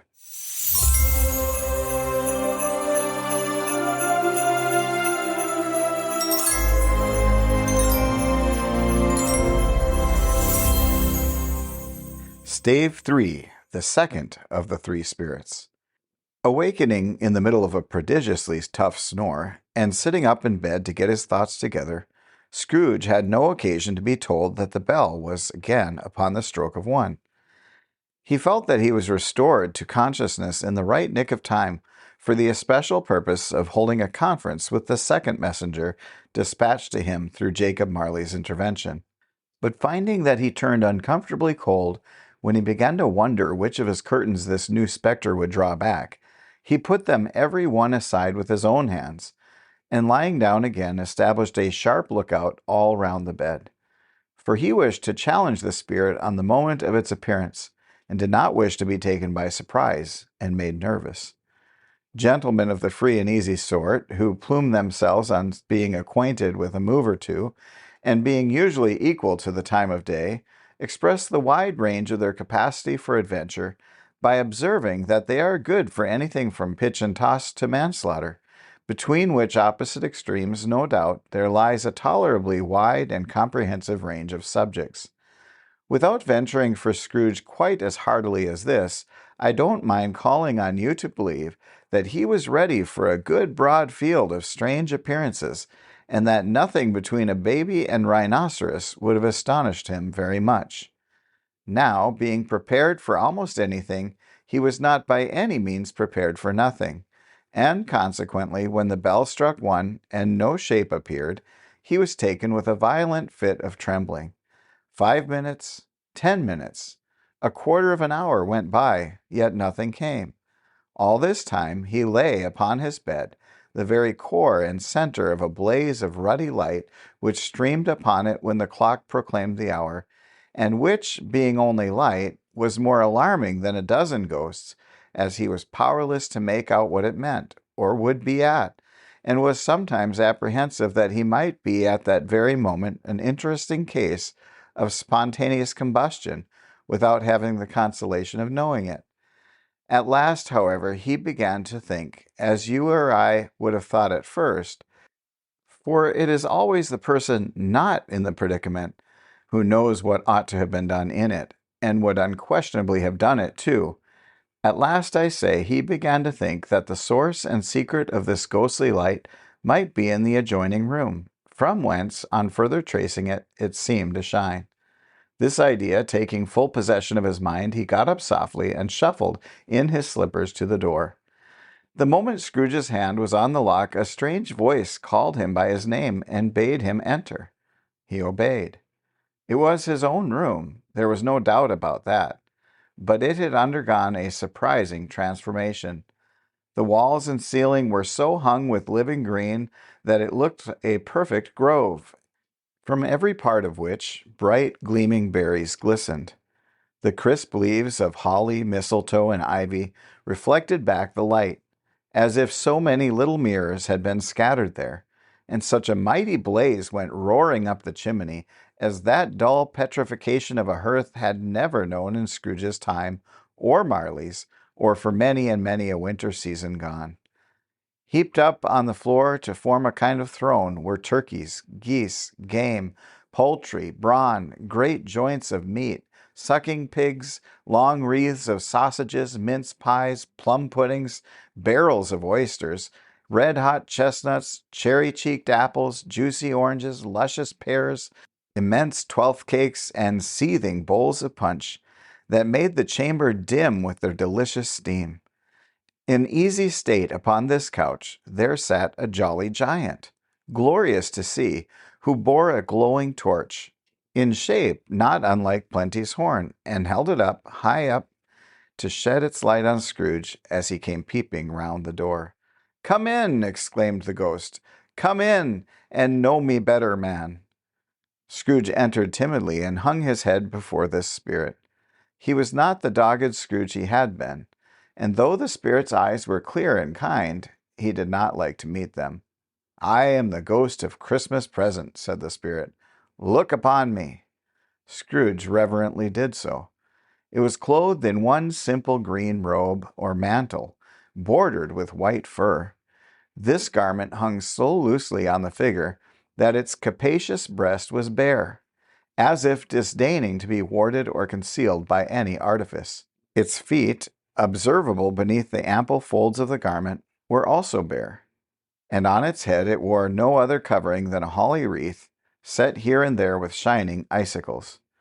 Its dark brown curls were long and free as its genial face, its sparkling eye, its open hand, its cheery voice, its unconstrained demeanor, and its joyful air. Girded round its middle was an antique scabbard, but no sword was in it, and the ancient sheath was eaten up with rust. "You have never seen the like of me before," exclaimed the spirit. "Never," Scrooge made answer to it. "Have never walked forth with the younger members of my family, meaning, for I am very young, my elder brothers born in these later years?" pursued the phantom. "I don't think I have," said Scrooge. "I am afraid I have not. Have you had many brothers, spirit?" "More than 1800, said the ghost. "A tremendous family to provide for," muttered Scrooge. The ghost of Christmas present rose. "Spirit," said Scrooge submissively, "conduct me where you will. I went forth last night on compulsion, and I learnt a lesson which is working now. Tonight, if you have aught to teach me, let me profit by it. Touch my robe." Scrooge did as he was told, and held it fast. Holly, mistletoe, red berries, ivy, turkeys, geese, game, poultry, brawn, meat, pigs, sausages, oysters, pies, puddings, fruit, and punch all vanished instantly. So did the room, the fire, the ruddy glow, the hour of night, and they stood in the city streets on Christmas morning, where, for the weather was severe, the people made a rough but brisk and not unpleasant kind of music in scraping the snow from the pavement in front of their dwellings and from the tops of their houses, whence it was mad delight to the boys to see it come plumping down into the road below and splitting into artificial little snowstorms. The house fronts looked black enough, and the windows blacker, contrasting with the smooth white sheet of snow upon the roofs, and with the dirtier snow upon the ground, which last deposit had been plowed up in deep furrows by the heavy wheels of carts and wagons, furrows that crossed and recrossed each other hundreds of times where the great streets branched off, and made intricate channels, hard to trace in the thick yellow mud and icy water. The sky was gloomy, and the shortest streets were choked up with a dingy mist, half thawed, half frozen, whose heavier particles descended in a shower of sooty atoms, as if all the chimneys in Great Britain had, by one consent, caught fire and were blazing away to their dear hearts' content. There was nothing very cheerful in the climate or the town, and yet there was an air of cheerfulness abroad that the clearest summer air and brightest summer sun might have endeavored to diffuse in vain. For the people who were shoveling away on the housetops were jovial and full of glee, calling out to one another from the parapets, and now and then exchanging a facetious snowball, better-natured missile far than many a wordy jest, laughing heartily if it went right and not less heartily if it went wrong. The poulterers' shops were still half open, and the fruiterers were radiant in their glory. There were great round pot-bellied baskets of chestnuts, shaped like the waistcoats of jolly old gentlemen, lolling at the doors and tumbling out into the street in their apoplectic opulence. There were ruddy, brown-faced, broad-girthed Spanish onions, shining in the fatness of their growth like Spanish friars, and winking from their shelves in wanton slyness at the girls as they went by, and glanced demurely at the hung-up mistletoe. There were pears and apples clustered high in blooming pyramids. There were bunches of grapes, made in the shopkeeper's benevolence to dangle from conspicuous hooks that people's mouths might water gratis as they passed. There were piles of filberts, mossy and brown, recalling in their fragrance ancient walks among the woods, and pleasant shufflings ankle-deep through withered leaves. There were Norfolk biffins, squat and swarthy, setting off the yellow of the oranges and the lemons, and, in the great compactness of their juicy persons, urgently entreating and beseeching to be carried home in paper bags and eaten after dinner. The very gold and silver fish, set forth among these choice fruits in a bowl, though members of a dull and stagnant-blooded race, appeared to know that there was something going on, and, to a fish, went gasping round and round their little world, in slow and passionless excitement. The grocers, oh, the grocers, nearly closed, with perhaps 2 shutters down or 1, but through those gaps such glimpses. It was not alone that the scales descending on the counter made a merry sound, or that the twine and roller parted company so briskly, or that the canisters were rattled up and down like juggling tricks, or even that the blended scents of tea and coffee were so grateful to the nose, or even that the raisins were so plentiful and rare, and almonds so extremely white, the sticks of cinnamon so long and straight, the other spices so delicious, the candied fruit so caked and spotted with molten sugar as to make the coldest lookers-on feel faint and subsequently bilious. Nor was it that the figs were moist and pulpy, or that the French plums blushed in modest tartness from their highly decorated boxes, or that everything was good to eat and in its Christmas dress, but the customers were all so hurried and so eager in the hopeful promise of the day that they tumbled up against each other at the door, crashing their wicker baskets wildly, and left their purchases upon the counter and came running back to fetch them and committed hundreds of the like mistakes in the best humor possible, while the grocer and his people were so frank and fresh that the polished hearts with which they fastened their aprons behind might have been their own, worn outside for general inspection and for Christmas daws to peck at if they chose. But soon the steeples called good people all to church and chapel, and away they came, flocking through the streets in their best clothes and with their happiest faces. And at the same time there emerged from scores of by-streets, lanes, and nameless turnings, innumerable people carrying their dinners to the bakers' shops. The sight of these poor revelers appeared to interest the spirit very much, for he stood with Scrooge beside him in the baker's doorway, and taking off the covers as their bearers passed, sprinkled incense on their dinners from his torch. It was a very uncommon kind of torch, for once or twice, when there were angry words between some dinner carriers who had jostled each other, he shed a few drops of water on them from it, and their good humor was restored directly. For they said it was a shame to quarrel upon Christmas Day, and so it was. God love it, so it was. In time the bells ceased, and the bakers were shut up, and there was a genial shadowing forth of all these dinners and the progress of their cooking in the thawed blotch of wet above the baker's oven, where the pavement smoked, as if its stones were cooking too. "Is there a peculiar flavor in what you sprinkle from your torch?" asked Scrooge. "There is. My own." "Would it apply to any kind of dinner on this day?" asked Scrooge. "To any kindly given. To a poor one most." "Why to a poor one most?" asked Scrooge. "Because it needs it most." "Spirit," said Scrooge, after a moment's thought, "I wonder you, of all the beings in the many worlds about us, should desire to cramp these people's opportunities of innocent enjoyment." "I?" cried the spirit. "You would deprive them of their means of dining every 7th day, often the only day on which they can be said to dine at all," said Scrooge. "Wouldn't you?" "I?" cried the spirit.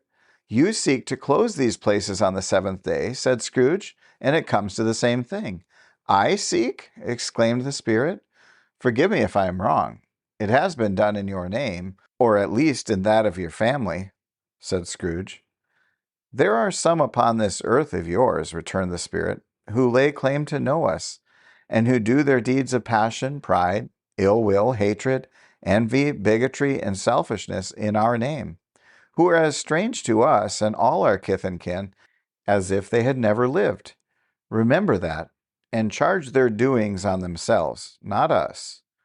Scrooge promised that he would, and they went on, invisible as they had been before, into the suburbs of the town. It was a remarkable quality of the ghost, which Scrooge had observed at the baker's, that notwithstanding his gigantic size, he could accommodate himself to any place with ease, and that he stood beneath a low roof quite as gracefully and like a supernatural creature as it was possible he could have done in any lofty hall. And perhaps it was the pleasure the good spirit had in showing off this power of his, or else it was his own kind, generous, hearty nature, and his sympathy with all poor men, that led him straight to Scrooge's clerks, For there he went and took Scrooge with him, holding to his robe, and on the threshold of the door the spirit smiled, and stopped to bless Bob Cratchit's dwelling with the sprinkling of his torch. Think of that! Bob had but 15 bob a week himself. He pocketed on Saturdays but 15 copies of his Christian name, and yet the ghost of Christmas present blessed his four-roomed house. Then up rose Mrs. Cratchit, Cratchit's wife, dressed out but poorly in a twice-turned gown, but brave in ribbons, which are cheap and make a goodly show for sixpence, and she laid the cloth, assisted by Belinda Cratchit, second of her daughters, also brave in ribbons, while Master Pete Cratchit plunged a fork into the saucepan of potatoes, and getting the corners of his monstrous shirt-collar, which was Bob's private property, conferred upon his son and heir in honor of the day, into his mouth, rejoiced to find himself so gallantly attired, and yearned to show his linen in the fashionable parks. And now 2 smaller Cratchits, boy and girl, came tearing in, screaming that outside the baker's they had smelt the goose and known it for their own, and basking in luxurious thoughts of sage and onion, these young Cratchits danced about the table and exalted Master Peter Cratchit to the skies, while he, not proud, although his collars nearly choked him, blew the fire until the slow potatoes bubbling up knocked loudly at the saucepan lid to be let out and peeled. "What has ever got your precious father, then?" said Mrs. Cratchit, "and your brother, Tiny Tim? And Martha weren't as late last Christmas Day by half an hour." "Here's Martha, mother," said a girl, appearing as she spoke. "Here's Martha, mother," cried the 2 young Cratchits. "Hurrah! There's such a goose, Martha." "Why, bless your heart alive, my dear, how late you are," said Mrs. Cratchit, kissing her a dozen times and taking off her shawl and bonnet for her with officious zeal. "We'd a great deal of work to finish up last night," replied the girl, "and had to clear away this morning, mother." "Well, never mind so long as you are come," said Mrs. Cratchit. "Sit ye down by the fire, my dear, and have a warm. Lord bless ye." "No, no, there's father coming," cried the 2 young Cratchits, who were everywhere at once. "Hide, Martha, hide." So Martha hid herself, and in came Bob, the father, with at least 3 feet of comforter, exclusive of the fringe, hanging down before him, and his threadbare clothes darned up and brushed to look seasonable, and Tiny Tim upon his shoulder. Alas for Tiny Tim! He bore a little crutch, and had his limbs supported by an iron frame. "Why, where's our Martha?" cried Bob Cratchit, looking round. "Not coming," said Mrs. Cratchit. "Not coming?" said Bob, with a sudden declension of his high spirits, for he had been Tim's blood horse all the way from church, and had come home rampant. "Not coming upon Christmas Day!" Martha didn't like to see him disappointed, if it were only in joke, so she came out prematurely from behind the closet door and ran into his arms, while the 2 young Cratchits hustled Tiny Tim and bore him off into the wash-house, that he might hear the pudding singing in the copper. "And how did little Tim behave?" asked Mrs. Cratchit, when she had rallied Bob on his credulity, and Bob had hugged his daughter to his heart's content. "As good as gold," said Bob, "and better. Somehow he gets thoughtful, sitting by himself so much, and thinks the strangest things you ever heard. He told me, coming home, that he hoped the people saw him in the church, because he was a cripple, and it might be pleasant to them to remember upon Christmas Day who made lame beggars walk and blind men see." Bob's voice was tremulous when he told them this, and trembled more when he said that Tiny Tim was growing strong and hearty. His active little crutch was heard upon the floor, and back came Tiny Tim before another word was spoken, escorted by his brother and sister to his stool before the fire, and while Bob, turning up his cuffs, as if, poor fellow, they were capable of being made more shabby, compounded some hot mixture into a jug with gin and lemons, and stirred it round and put it on the hob to simmer, Master Peter and the 2 ubiquitous young Cratchits went to fetch the goose, with which they soon returned in high procession. Such a bustle ensued, you might have thought a goose the rarest of all birds, a feathered phenomenon, to which a black swan was a matter of course, and in truth it was something very like it in that house. Mrs. Cratchit made the gravy, ready beforehand in a little saucepan, hissing hot. Master Peter mashed the potatoes with incredible vigor, Miss Belinda sweetened up the applesauce. Martha dusted the hot plates. Bob took Tiny Tim beside him in a tiny corner at the table. The two young Cratchits set chairs for everybody, not forgetting themselves, and mounting guard upon their posts, crammed spoons into their mouths, lest they should shriek for goose before their turn came to be helped.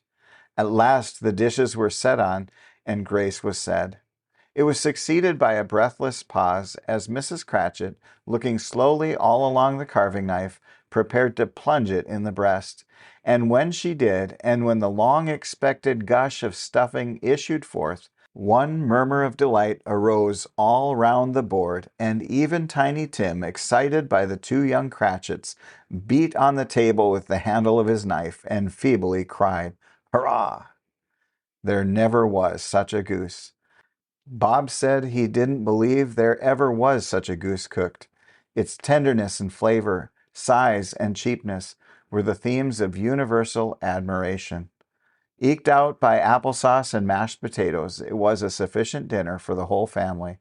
Indeed, as Mrs. Cratchit said with great delight, surveying one small atom of a bone left upon a dish, they hadn't ate it all at last. Yet every one had had enough, and the youngest Cratchits in particular were steeped in sage and onion to the eyebrows. But now, the plates being changed by Miss Belinda, Mrs. Cratchit left the room alone, too nervous to bear witness, to take the pudding up and bring it in. Suppose it should not be done enough? Suppose it should break in turning out? Suppose somebody should have gotten over the wall of the backyard and stolen it while they were merry with the goose? A supposition at which the two young Cratchits became livid. All sorts of horrors were supposed. Hello! A great deal of steam. The pudding was out of the copper. A smell like the washing day. That was the cloth. A smell like an eating house and a pastry cook's next door to each other, with a laundress next door to that. That was the pudding. In half a minute Mrs. Cratchit entered, flushed but smiling proudly, with the pudding, like a speckled cannonball, so hard and firm, blazing in half a quartern of ignited brandy, and bedight with Christmas holly stuck into the top. Oh, what a wonderful pudding! Bob Cratchit said, and calmly too, that he regarded it as the greatest success achieved by Mrs. Cratchit since their marriage. Mrs. Cratchit said that now the weight was off her mind, she would confess she had had her doubts about the quantity of flour. Everybody had something to say about it, but nobody said or thought it was at all a small pudding for a large family. It would have been flat heresy to do so. Any Cratchit would have blushed to hint at such a thing. At last the dinner was all done, the cloth was cleared, the hearth swept, and the fire made up. The compound in the jug being tasted and considered perfect, apples and oranges were put upon the table, and a shovelful of chestnuts on the fire. Then all the Cratchit family drew round the hearth in what Bob Cratchit called a circle, meaning half a one, and at Bob Cratchit's elbow stood the family display of glass, 2 tumblers, and a custard cup without a handle. These held the hot stuff from the jug, however, as well as golden goblets would have done, and Bob served it out with beaming looks while the chestnuts on the fire sputtered and cracked noisily. Then Bob proposed, "A Merry Christmas to us all, my dears. God bless us," which all the family re-echoed. "God bless us, every one," said Tiny Tim, the last of all. He sat very close to his father's side upon his little stool. Bob held his withered little hand in his, as if he loved the child and wished to keep him by his side, and dreaded that he might be taken from him. "Spirit," said Scrooge, with an interest he had never felt before, "tell me if Tiny Tim will live." "I see a vacant seat," replied the ghost, "in the poor chimney corner, and a crutch without an owner, carefully preserved. If these shadows remain unaltered by the future, the child will die." "No, no," said Scrooge. "Oh, no, kind spirit. Say he will be spared." "If these shadows remain unaltered by the future, none other of my race," returned the ghost, "will find him here. What then? If he be like to die, he had better do it, and decrease the surplus population." Scrooge hung his head to hear his own words quoted by the spirit, and was overcome with penitence and grief. "Man," said the ghost, "if man you be in heart, not adamant, forbear that wicked cant, until you have discovered what the surplus is, and where it is. Will you decide what men shall live, what men shall die? It may be that in the sight of heaven you are more worthless and less fit to live than millions like this poor man's child. O God, to hear the insect on the leaf pronouncing on the too much life among his hungry brothers in the dust." Scrooge bent before the ghost's rebuke, and trembling cast his eyes upon the ground, but he raised them speedily on hearing his own name. "Mr. Scrooge," said Bob, "I'll give you Mr. Scrooge, the founder of the feast." "The founder of the feast, indeed!" cried Mrs. Cratchit, reddening. "I wish I had him here. I'd give him a piece of my mind to feast upon, and I hope he'd have a good appetite for it." "My dear," said Bob, "the children. Christmas Day." "It should be Christmas Day, I am sure," said she, "on which one drinks the health of such an odious, stingy, hard, unfeeling man as Mr. Scrooge. You know he is, Robert. Nobody knows it better than you do, poor fellow." "My dear," was Bob's mild answer, "Christmas Day." "I'll drink his health for your sake and the day's," said Mrs. Cratchit, "not for his. Long life to him, a Merry Christmas and a Happy New Year.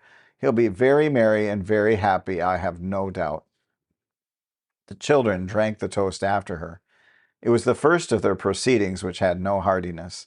Tiny Tim drank it last of all, but he didn't care twopence for it. Scrooge was the ogre of the family. The mention of his name cast a dark shadow on the party, which was not dispelled for full 5 minutes. After it had passed away, they were 10 times merrier than before, from the mere relief of Scrooge the Baleful being done with. Bob Cratchit told them how he had a situation in his eye for Master Peter, which would bring in, if obtained, full 5 and 6 pence weekly.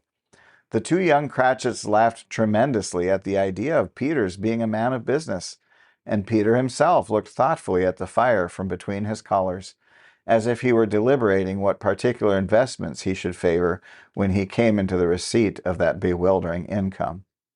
Martha, who was a poor apprentice at a milliner's, then told them what kind of work she had to do, and how many hours she worked at a stretch, and how she meant to lie abed tomorrow morning for a good long rest, tomorrow being a holiday she passed at home.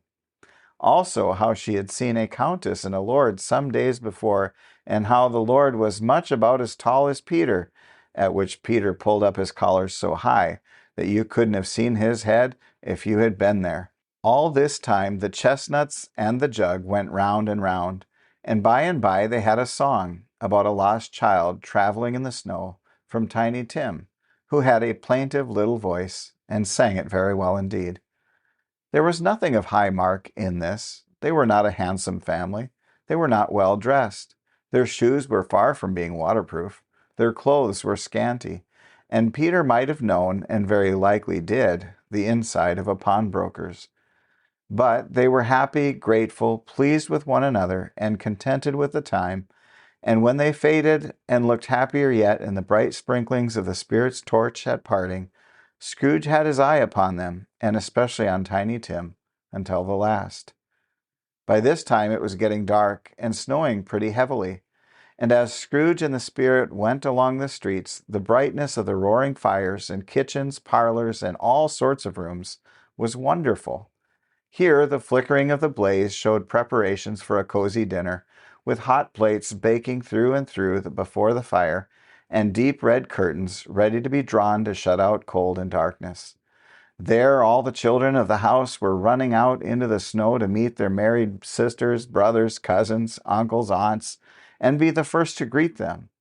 Here again were shadows on the window blind of guests assembling, and there a group of handsome girls, all hooded and fur-booted, and all chattering at once, tripped lightly off to some near neighbor's house, where, woe upon the single man who saw them enter. Artful witches, well they knew it, in a glow. But if you had judged from the numbers of people on their way to friendly gatherings, you might have thought that no one was at home to give them welcome when they got there, instead of every house expecting company, and piling up its fires half chimney high. Blessings on it, how the ghost exulted, how it bared its breadth of breast, and opened its capacious palm, and floated on, outpouring with a generous hand its bright and harmless mirth on everything within its reach. The very lamplighter who ran on before, dotting the dusky street with specks of light, and who was dressed to spend the evening somewhere, laughed out loudly as the spirit passed, though little kenned the lamplighter that he had any company but Christmas. And now, without a word of warning from the ghost, they stood upon a bleak and desert moor, where monstrous masses of rude stone were cast about, as though it were the burial place of giants, and water spread itself wheresoever it listed, or would have done so, but for the frost that held its prisoner, and nothing grew but moss and furze and coarse rank grass. Down in the west, the setting sun had left a streak of fiery red, which glared upon the desolation for an instant, like a sullen eye, and frowning lower, lower, lower yet, was lost in the thick gloom of darkest night. "What place is this?" asked Scrooge. "A place where miners live, who labor in the bowels of the earth," returned the spirit. "But they know me. See?" A light shone from the window of a hut, and swiftly they advanced towards it. Passing through the wall of mud and stone, they found a cheerful company assembled round a glowing fire. An old man and woman, with their children and their children's children, and another generation beyond that, all decked out brightly in their holiday attire. The old man, in a voice that seldom rose above the howling of the wind upon the barren waste, was singing them a Christmas song. It had been a very old song when he was a boy, and from time to time they all joined in the chorus. So surely as they raised their voices, the old man got quite blithe and loud, and so surely as they stopped, his vigor sank again. The spirit did not tarry here, but bade Scrooge hold his robe, and passing on above the moor, sped. Whither? Not to see. To see. To Scrooge's horror, looking back, he saw the last of the land, a frightful range of rocks behind them, and his ears were deafened by the thundering of water, as it rolled and roared and raged among the dreadful caverns it had worn, and fiercely tried to undermine the earth. Built upon a dismal reef of sunken rocks, some league or so from shore, on which the waters chafed and dashed the wild year through, there stood a solitary lighthouse. Great heaps of seaweed clung to its base, and storm birds, born of the wind one might suppose, as seaweed of the water, rose and fell about it like the waves they skimmed. But even here, two men who watched the light had made a fire, that through the loophole in the thick stone wall shed out a ray of brightness on the awful sea. Joining their hands over the rough table at which they sat, they wished each other Merry Christmas in their can of grog, and one of them, the elder too, with his face all damaged and scarred with hard weather, as the figurehead of an old ship might be, struck up a sturdy song that was like a gale in itself. Again the ghost sped on, above the black and heaving sea, on, until, being far away, as he told Scrooge, from any shore, they lighted on a ship. They stood outside, the helmsman at the wheel, the lookout in the bow, the officers who had the watch, dark ghostly figures in their several stations, but every man among them hummed a Christmas tune, or had a Christmas thought, or spoke below his breath to his companion of some bygone Christmas day, with homeward hopes belonging to it. And every man on board, waking or sleeping, good or bad, had had a kinder word for another on that day than on any other day in the year, and had shared to some extent in its festivities, and had remembered those he cared for at a distance, and had known that they delighted to remember him. It was a great surprise to Scrooge, while listening to the moaning of the wind, and thinking what a solemn thing it was to move on through the lonely darkness over an unknown abyss, whose depths were secrets as profound as death. It was a great surprise to Scrooge, while thus engaged, to hear a hearty laugh. It was a much greater surprise to Scrooge to recognize it as his own nephew's, and to find himself in a bright, dry, gleaming room, with the spirit standing smiling by his side, and looking at that same nephew with approving affability. "Ha ha!" laughed Scrooge's nephew. Ha ha ha! If you should happen by any unlikely chance to know a man more blessed in a laugh than Scrooge's nephew, all I can say is I should like to know him too. Introduce him to me, and I'll cultivate his acquaintance.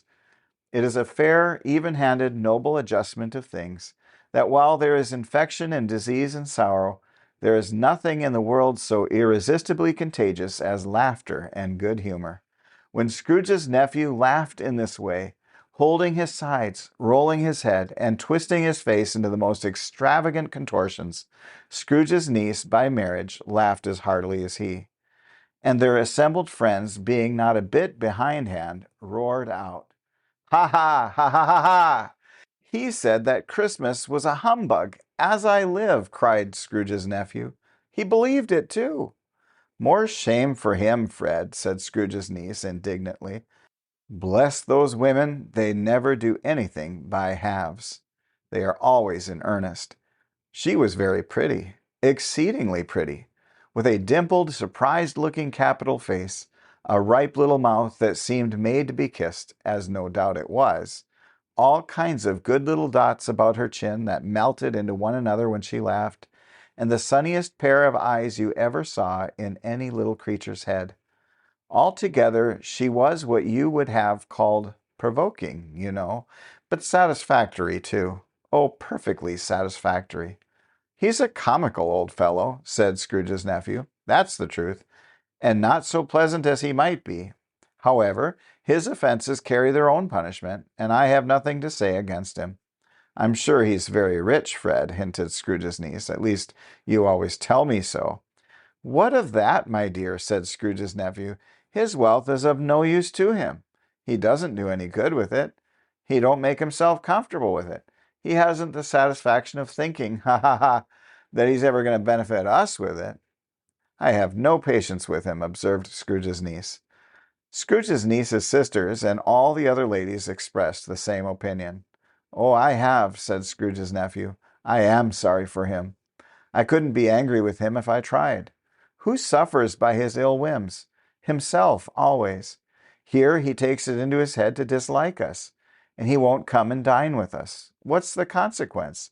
He don't lose much of a dinner." "Indeed, I think he loses a very good dinner," interrupted Scrooge's niece. Everyone else said the same, and they must be allowed to have been competent judges, because they had just had dinner, and, with the dessert upon the table, were clustered round the fire by lamplight. "Well, I'm very glad to hear it," said Scrooge's nephew, "because I haven't great faith in these young housekeepers. What do you say, Topper?" Topper had clearly got his eye upon one of Scrooge's niece's sisters, for he answered that a bachelor was a wretched outcast who had no right to express an opinion on the subject. Whereat Scrooge's niece's sister, the plump one with the lace tucker, not the one with the roses, blushed.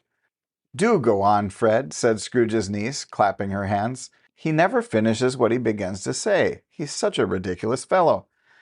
Scrooge's nephew reveled in another laugh, and as it was impossible to keep the infection off, though the plump sister tried hard to do it with aromatic vinegar, his example was unanimously followed.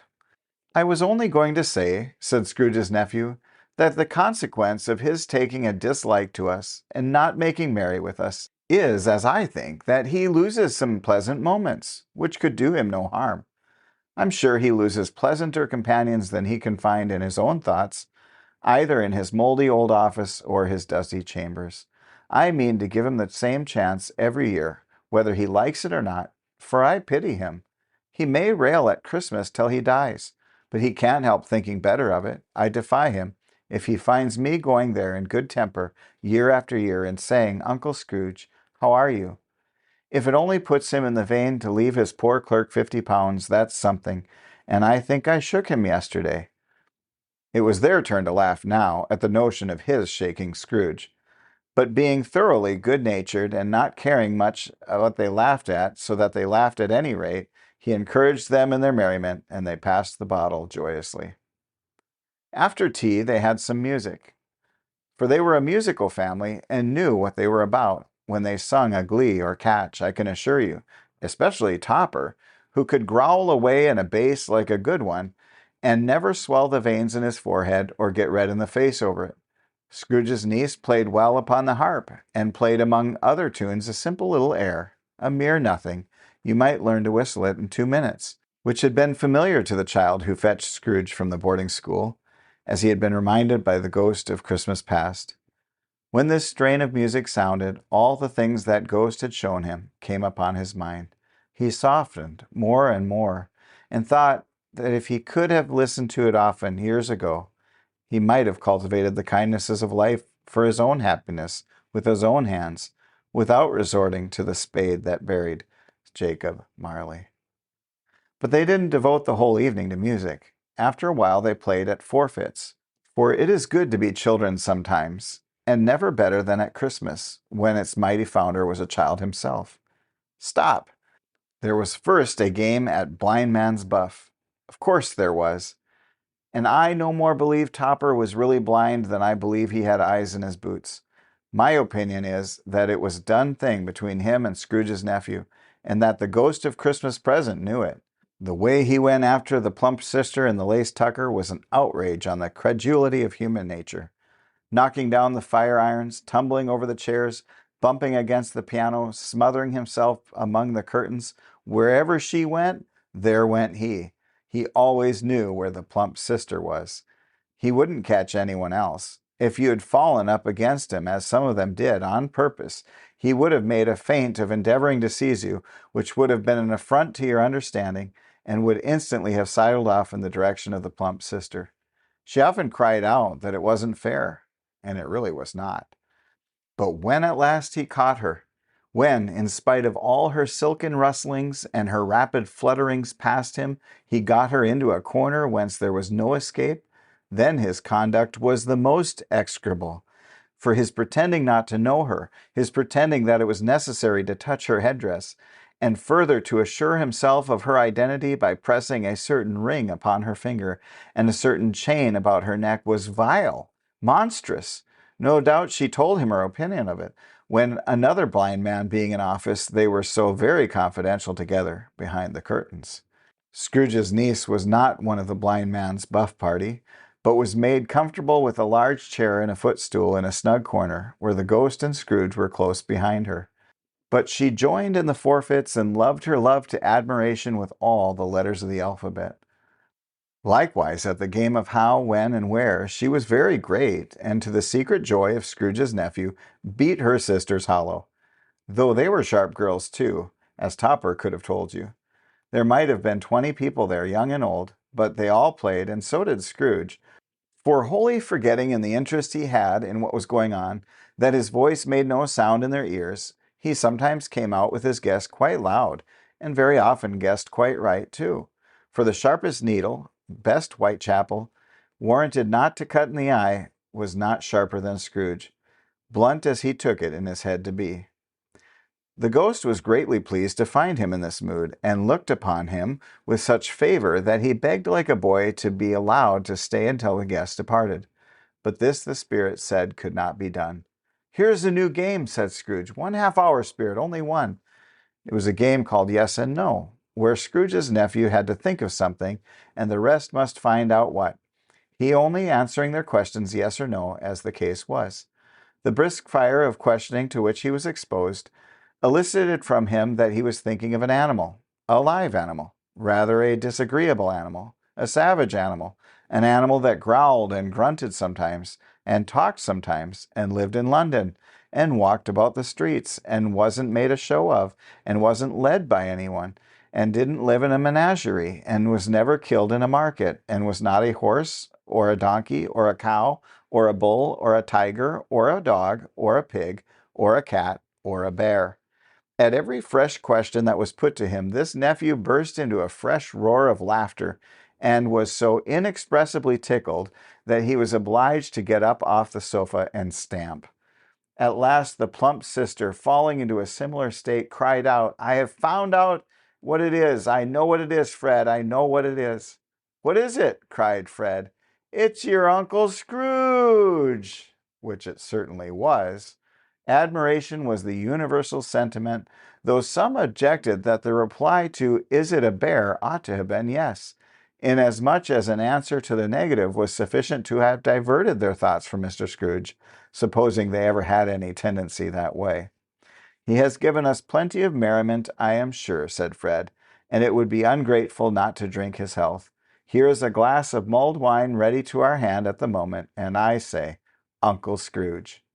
"Well, Uncle Scrooge," they cried, "a Merry Christmas and a Happy New Year to the old man, whatever he is," said Scrooge's nephew.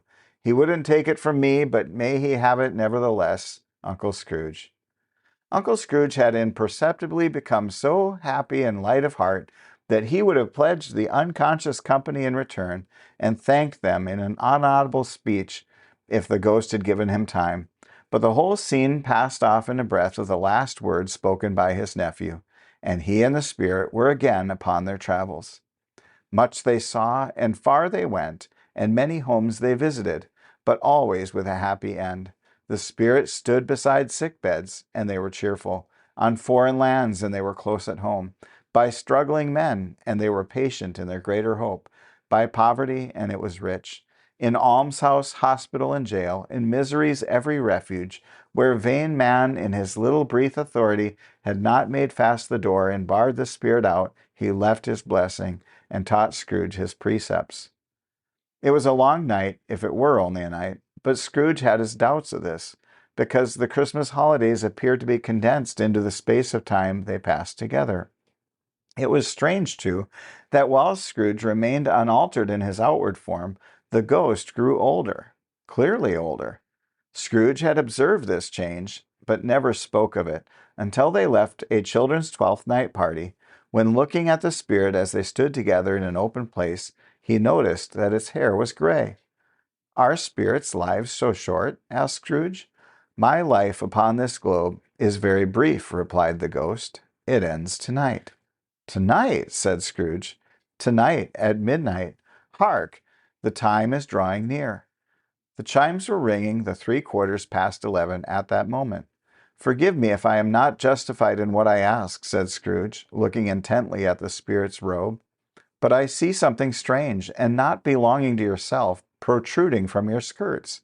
Is it a foot or a claw?" "It might be a claw, for all the flesh that is upon it," was the spirit's sorrowful reply. "Look here." From the foldings of its robe it brought two children, wretched, abject, frightful, hideous, miserable. They knelt down at its feet and clung upon the outside of its garment. "Oh, man, look here! Look down here!" exclaimed the ghost. They were a boy and girl, yellow, meager, ragged, scowling, wolfish, but prostrate, too, in their humility. Where graceful youth should have filled their features out and touched them with its freshest tints, a stale and shriveled hand like that of age had pinched and twisted them and pulled them into shreds. Where angels might have sat enthroned, devils lurked and glared out menacing. No change, no degradation, no perversion of humanity in any grade through all the mysteries of wonderful creation has monsters half so horrible and dread. Scrooge started back, appalled. Having them shown to him in this way, he tried to say they were fine children, but the words choked themselves rather than be parties to a lie of such enormous magnitude. "Spirit, are they yours?" Scrooge could say no more. "They are man's," said the spirit, looking down upon them, "and they cling to me, appealing from their fathers. This boy is ignorance, this girl is want. Beware them both, and all of their degree, but most of all beware this boy, for on his brow I see that written which is doom, unless the writing be erased. Deny it," cried the spirit, stretching out its hand towards the city. "Slander those who tell it ye. Admit it for your own facetious purposes and make it worse, and bide the end." "Have they no refuge or resource?" cried Scrooge. "Are there no prisons?" said the spirit, turning on him for the last time with his own words. "Are there no workhouses?" The bell struck 12. Scrooge looked about him for the ghost and saw it not. As the last stroke ceased to vibrate, he remembered the prediction of old Jacob Marley, and lifting up his eyes, beheld a solemn phantom, draped and hooded, coming like a mist along the ground towards him.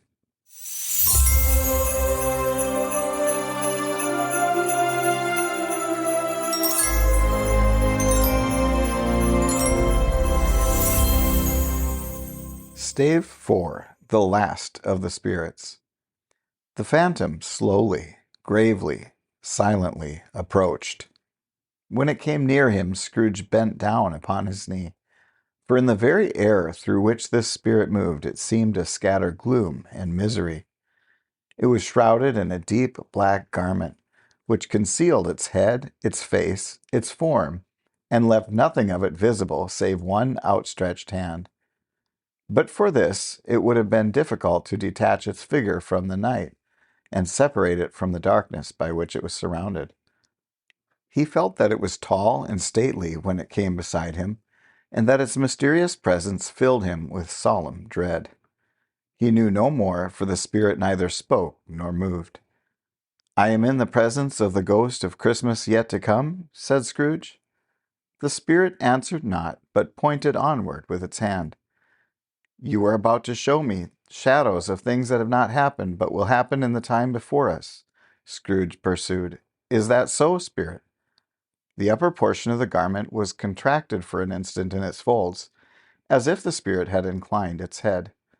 That was the only answer he received. Although well used to ghostly company by this time, Scrooge feared the silent shape so much that his legs trembled beneath him, and he found that he could hardly stand when he prepared to follow it. The spirit paused a moment, as observing his condition and giving him time to recover. But Scrooge was all the worse for this.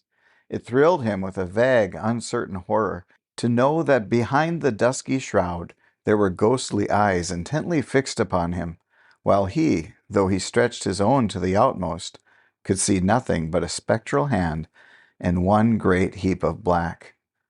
"Ghost of the future!" he exclaimed, "I fear you more than any spectre I have seen. But as I know your purpose is to do me good, and as I hope to live to be another man from what I was, I am prepared to bear you company, and do it with a thankful heart. Will you not speak to me?" It gave him no reply. The hand was pointed straight before them.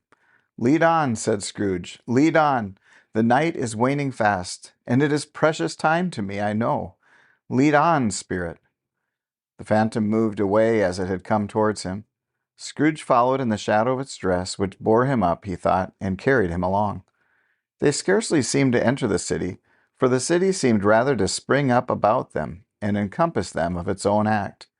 But there they were in the heart of it, on 'change, amongst the merchants, who hurried up and down, and chinked the money in their pockets, and conversed in groups, and looked at their watches, and trifled thoughtfully with their great gold seals, and so forth, as Scrooge had seen them often. The spirit stopped beside one little knot of businessmen. Observing that the hand was pointed to them, Scrooge advanced to listen to their talk. "No," said a great fat man with a monstrous chin. "I don't know much about it either way. I only know he's dead." "When did he die?" inquired another. "Last night, I believe." "Why, what was the matter with him?" asked a third, taking a vast quantity of snuff out of a very large snuff-box. "I thought he'd never die." "God knows," said the first with a yawn. "What has he done with his money?" asked a red-faced gentleman with a pendulous excrescence at the end of his nose that shook like the gills of a turkey-cock. "I haven't heard," said the man with the large chin, yawning again. "Left it to his company, perhaps. He hasn't left it to me, that's all I know." This pleasantry was received with a general laugh. "It's likely to be a very cheap funeral," said the same speaker, "for upon my life I don't know of anybody to go to it. Suppose we make up a party and volunteer?" "I don't mind going if a lunch is provided," observed the gentleman with the excrescence on his nose. "But I must be fed if I make one." Another laugh.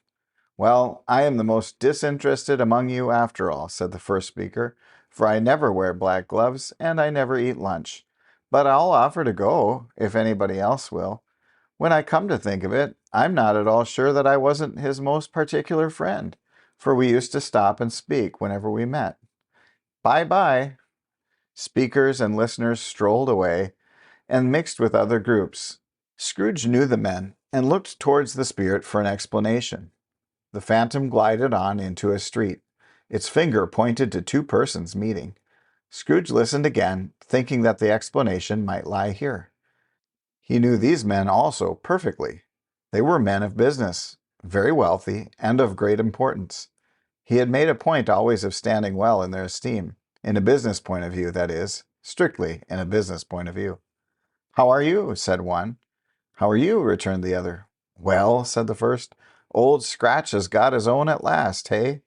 "So I am told," returned the second. "Cold, isn't it?" "Seasonable for Christmas time. You're not a skater, I suppose?" "No, no, something else to think of. Good morning." Not another word. That was their meeting, their conversation, and their parting. Scrooge was at first inclined to be surprised that the spirit should attach importance to conversations apparently so trivial. But feeling assured that they must have some hidden purpose, he set himself to consider what it was likely to be. They could scarcely be supposed to have any bearing on the death of Jacob, his old partner, for that was past, and this ghost's province was the future. Nor could he think of anyone immediately connected with himself to whom he could apply them. But nothing doubting that to whomsoever they applied they had some latent moral for his own improvement, he resolved to treasure up every word he heard, and everything he saw, and especially to observe the shadow of himself when it appeared. For he had an expectation that the conduct of his future self would give him the clue he missed, and would render the solution of these riddles easily. He looked about in that very place for his own image, but another man stood in his accustomed corner, and though the clock pointed to his usual time of day for being there, he saw no likeness of himself among the multitudes that poured in through the porch.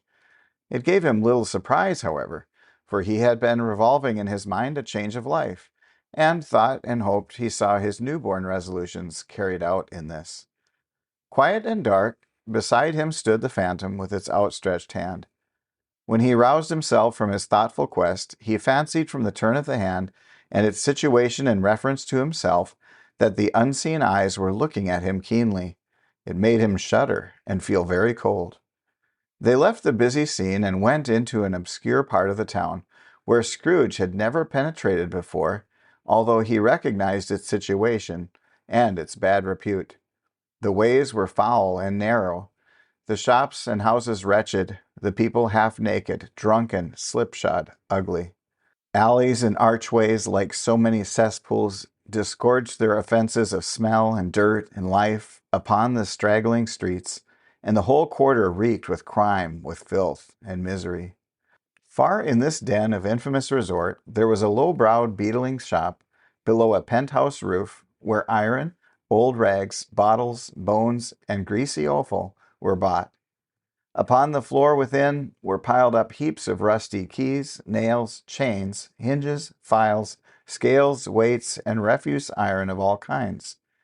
Secrets that few would like to scrutinize were bred and hidden in mountains of unseemly rags, masses of corrupted fat, and sepulchres of bones. Sitting in among the wares he dealt in by a charcoal stove made of bricks was a gray-haired rascal, nearly 70 years of age, who had screened himself from the cold air without by a frowsy curtaining of miscellaneous tatters hung upon a line, and he smoked his pipe in all the luxury of calm retirement. Scrooge and the Phantom came into the presence of this man, just as a woman with a heavy bundle slunk into the shop. But she had scarcely entered when another woman, similarly laden, came in too, and she was closely followed by a man in faded black, who was no less startled by the sight of them than they had been upon the recognition of each other. After a short period of blank astonishment, in which the old man with the pipe had joined them, they all three burst into a laugh. "Let the charwoman alone be the first," cried she who had entered first. "Let the laundress alone be the second, and let the undertaker's man alone be the third. Look here, old Joe, here's a chance, if we haven't all three here met without meaning it." "You couldn't have met in a better place," said old Joe, removing his pipe from his mouth. "Come into the parlor. You were made free of it long ago, you know, and the other two ain't strangers. Stop till I shut the door of the shop. Ah, how it squeaks! There ain't such a rusty bit of metal in the place as its own hinges, I believe. And I'm sure there's no such old bones here as mine. Ha ha! We're all suitable to our calling. We're well matched. Come into the parlor, come into the parlor." The parlor was a space behind the screen of rags, The old man raked the fire together with an old stair-rod, and having trimmed his smoky lamp, for it was night, with the stem of his pipe, put it in his mouth again. While he did this, the woman who had already spoken threw her bundle on the floor and sat down in a flaunting manner on a stool, crossing her elbows on her knees and looking with a bold defiance at the other two. "What odds, then? What odds, Mrs. Dilber?" said the woman. "Every person has a right to take care of themselves. He always did." "That's true, indeed," said the laundress. "No man more so." "Why, then, don't stand staring as if you were afraid, woman. Who's the wiser? We're not going to pick holes in each other's coats, I suppose." "No, indeed," said Mrs. Dilber and the man together. "We should hope not." "Very well, then," cried the woman. "That's enough. Who's the worse for a loss of a few things like these? Not a dead man, I suppose." "No, indeed," said Mrs. Dilber, laughing. "If he wanted to keep him after he was dead, a wicked old screw," pursued the woman, "why wasn't he natural in his lifetime? If he had been, he would have had someone to look after him when he was struck with death, instead of lying gasping out his last there, alone, by himself." "It's the truest word that ever was spoke," said Mrs. Dilber. "It's a judgment on him." "I wish it was a little heavier judgment," replied the woman, "and it should have been, you may depend upon it, if I could have laid my hands on anything else. Open that bundle, old Joe, and let me know the value of it. Speak out plain. I'm not afraid to be the first, nor afraid for them to see it. We know pretty well that we were helping ourselves before we met here, I believe. It's no sin. Open the bundle, Joe." But the gallantry of her friends would not allow of this, and the man in faded black, mounting the breach first, produced his plunder. It was not extensive. A seal or two, a pencil case, a pair of sleeve buttons, and a brooch of no great value were all. They were severally examined and appraised by old Joe, who chalked the sums he was disposed to give for each upon the wall, and added them up into a total when he found there was nothing more to come. "That's your account," said Joe, "and I wouldn't give another sixpence if I was to be boiled for not doing it. Who's next?" Mrs. Dilber was next. Sheets and towels, a little wearing apparel, 2 old-fashioned silver teaspoons, a pair of sugar tongs, and a few boots. Her account was stated on the wall in the same manner. "I always give too much to ladies. It's a weakness of mine, and that's the way I ruin myself," said old Joe. "That's your account. If you asked me for another penny and made it an open question, I'd repent of being so liberal and knock off half a crown." "And now undo my bundle, Joe," said the first woman. Joe went down on his knees for the greater convenience of opening it, and having unfastened a great many knots, dragged out a large and heavy roll of some dark stuff. "What do you call this?" said Joe. "Bed curtains." "Ah," returned the woman, laughing and leaning forward on her crossed arms. "Bed curtains. You don't mean to say you took him down, rings and all, with him lying there?" said Joe. "Yes, I do," replied the woman. "Why not?" "You were born to make your fortune," said Joe, "and you'll certainly do it." "I certainly shan't hold my hand when I can get anything in it by reaching it out for the sake of a man as he was. I promise you, Joe," said the woman coolly. "Don't drop that oil upon the blankets now." "His blankets?" asked Joe. "Whose else do you think?" replied the woman. "He isn't likely to take cold without 'em, I dare say." "I hope he didn't die of anything catching, eh?" said old Joe, stopping in his work and looking up. "Don't you be afraid of that," returned the woman. "I ain't so fond of his company that I'd loiter about him for such things if he did. Ah, you may look through that shirt till your eyes ache, but you won't find a hole in it nor a threadbare place. It's the best he had, and a fine one, too. They'd have wasted it if it hadn't been for me." "What do you call wasting of it?" asked old Joe. "Putting it on him to be buried in, to be sure," replied the woman with a laugh. "Somebody was fool enough to do it, but I took it off again. If calico ain't good enough for such a purpose, it isn't good enough for anything. It's quite as becoming to the body. He can't look uglier than he did in that one." Scrooge listened to this dialogue in horror. As they sat grouped about their spoil in the scanty light afforded by the old man's lamp, he viewed them with a detestation and disgust which could hardly have been greater, though they had been obscene demons, marketing the corpse itself. "Ha ha!" laughed the same woman, when old Joe, producing a flannel bag with money in it, told out their several gains upon the ground. This is the end of it, you see. He frightened everyone away from him when he was alive to profit us when he was dead. Ha ha ha! Spirit, said Scrooge, shuddering from head to foot. I see, I see. The case of this unhappy man might be my own. My life tends that way now. Merciful heaven, what is this? He recoiled in terror, for the scene had changed, and now he almost touched a bed, a bare, uncurtained bed, on which, beneath a ragged sheet, there lay a something covered up, which, though it was dumb, announced itself in awful language. The room was very dark, too dark to be observed with any accuracy, though Scrooge glanced round it in obedience to the secret impulse, anxious to know what kind of room it was. A pale light, rising in the outer air, fell straight upon the bed, and on it, plundered and bereft, unwatched, unswept, uncared for, was the body of this man. Scrooge glanced towards the phantom. Its steady hand was pointed to the head. The cover was so carelessly adjusted that the slightest raising of it, the motion of a finger upon Scrooge's part, would have disclosed the face. He thought of it, felt how easy it would be to do, and longed to do it, but he had no more power to withdraw the veil than to dismiss the spectre at his side. O cold, cold, rigid, dreadful death, set up thine altar here, and dress it with such terrors as thou hast at thy command, for this is thy dominion. But of the loved, revered, and honored head, thou canst not turn one hair to thy dread purposes, or make one feature odious. It is not that the hand is heavy and will fall down when raised. It is not that the heart and pulse are still, but that the hand was open, generous, and true, the heart brave, warm, and tender, and the pulse a man's. Strike, shadow, strike, and see his good deeds springing from the wound to sow the world with life immortal. No voice pronounced these words in Scrooge's ears, and yet he heard them when he looked upon the bed. He thought, if this man could be raised up now, what would be his foremost thoughts? Avarice, hard-dealing, griping cares? They have brought him to a rich end, truly. He lay in the dark, empty house, with not a man, a woman, or a child, to say that he was kind to me in this or that, and for the memory of one kind word, I will be kind to him.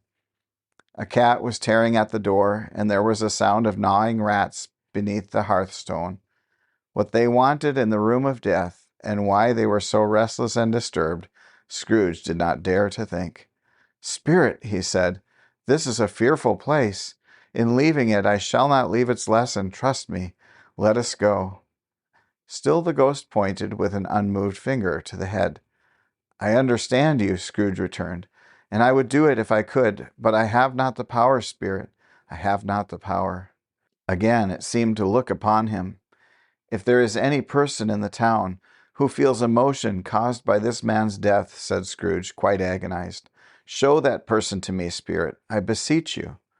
The phantom spread its dark robe before him for a moment like a wing, and withdrawing it, revealed a room by daylight, where a mother and her children were.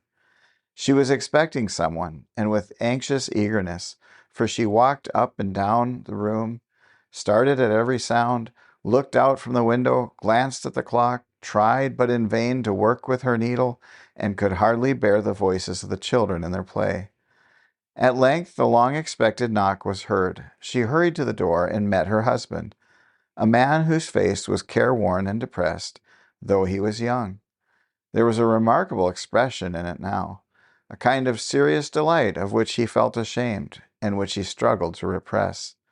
He sat down to the dinner that had been hoarding for him by the fire, and when she asked him faintly what news, which was not until after a long silence, he appeared embarrassed how to answer. Is it good, she said, or bad? To help him. Bad, he answered. We are quite ruined? No, there is hope yet, Caroline. If he relents, she said, amazed, there is. Nothing is past hope if such a miracle has happened. He's past relenting, said her husband. He is dead. She was a mild and patient creature if her face spoke truth, but she was thankful in her soul to hear it, and she said so with clasped hands. She prayed forgiveness the next moment and was sorry, but the first was the emotion of her heart. What the half-drunken woman whom I told you of last night said to me when I tried to see him and obtain a week's delay, and what I thought was a mere excuse to avoid me, turns out to have been quite true. He was not only very ill, but dying then. To whom will our debt be transferred? I don't know, but before that time we shall be ready with the money, and even though we were not, it would be a bad fortune indeed to find so mercilessly a creditor in his successor. We may sleep tonight with light hearts, Caroline. Yes, soften it as they would, their hearts were lighter. The children's faces, hushed and clustered round to hear what they so little understood, were brighter, and it was a happier house for this man's death. The only emotion that the ghost could show him, caused by the event, was one of pleasure. Let me see some tenderness connected with a death, said Scrooge, or that dark chamber spirit which we left just now will forever be present to me. The ghost conducted him through several streets familiar to his feet, and as they went along, Scrooge looked here and there to find himself, but nowhere was he to be seen. They entered poor Bob Cratchit's house, the dwelling he had visited before, and found the mother and the children seated round the fire. Quiet, very quiet. The noisy little Cratchits were still as statues in one corner, and sat looking up at Peter, who had a book before him. The mother and her daughters were engaged in sewing, but surely they were very quiet. And he took a child and set him in the midst of them. Where had Scrooge heard these words? He had not dreamed them. The boy must have read them out, as he and the spirit crossed the threshold. Why did he not go on? The mother laid her work on the table and put her hand up to her face. The color hurts my eyes, she said. The color? Ah, poor Tiny Tim. They're better now again, said Cratchit's wife. It makes them weak by candlelight, and I wouldn't show weak eyes to your father when he comes home for the world. It must be near his time. Past it, rather, Peter answered, shutting up his book. But I think he has walked a little slower than he used these few last evenings, mother. They were very quiet again. At last she said, in a steady, cheerful voice that only faltered once, I have known him to walk with Tiny Tim upon his shoulder very fast indeed. And so have I, cried Peter, often. And so have I, exclaimed another. So had all. But he was very light to carry, she resumed, intent upon her work, and his father loved him so, that it was no trouble, and there is your father at the door. She hurried out to meet him, and little Bob in his comforter, he had need of it, poor fellow, came in. His tea was ready for him on the hob, and they all tried who should help him to it the most. Then the two young Cratchits got upon his knees and laid, each child a little cheek against his face, as if they said, Don't mind it, father, don't be grieved. Bob was very cheerful with him, and spoke pleasantly to all the family. He looked at the work upon the table, and praised the industry and speed of Mrs. Cratchit and the girls. They would be done long before Sunday, he said. Sunday? You went today, then, Robert? Said his wife. Yes, my dear, returned Bob. I wish you could have gone. It would have done you good to see how green the place is. But you'll see it often. I promised that I would walk there on a Sunday. My little child. Little child, cried Bob. My little child. He broke down all at once. He couldn't help it. If he could have helped it, he and his child would have been further apart, perhaps, than they were. He left the room and went upstairs into the room above, which was lighted cheerfully and hung with Christmas. There was a chair set close beside the child, and there were signs of some one having been there lately. Poor Bob sat down in it, and when he had thought a little and composed himself, he kissed the little face. He was reconciled to what had happened, and went down again quite happy. They drew about the fire and talked, the girls and mother working still. Bob told them of the extraordinary kindness of Mr. Scrooge's nephew, whom he had scarcely seen but once, and who, meeting him in the street that day, and seeing that he looked just a little down, you know, said Bob, inquired what had happened to distress him. On which, said Bob, for he is the pleasantest spoken gentleman you ever heard, I told him. I am heartily sorry for it, Mr. Cratchit, he said, and heartily sorry for your good wife. By the by, how he ever knew that, I don't know. Knew what, my dear? Why, that you were a good wife, replied Bob. Everybody knows that, said Peter. Very well observed, my boy, cried Bob. I hope they do. Heartily sorry, he said, for your good wife. If I can be of service to you in any way, he said, giving me his card, that's where I live. Pray come to me. Now it wasn't, cried Bob, for the sake of anything he might be able to do for us, so much as for his kind way, that this was quite delightful. It really seemed as if he had known our Tiny Tim, and felt with us. I'm sure he's a good soul, said Mrs. Cratchit. You would be surer of it, my dear, returned Bob, if you saw and spoke to him.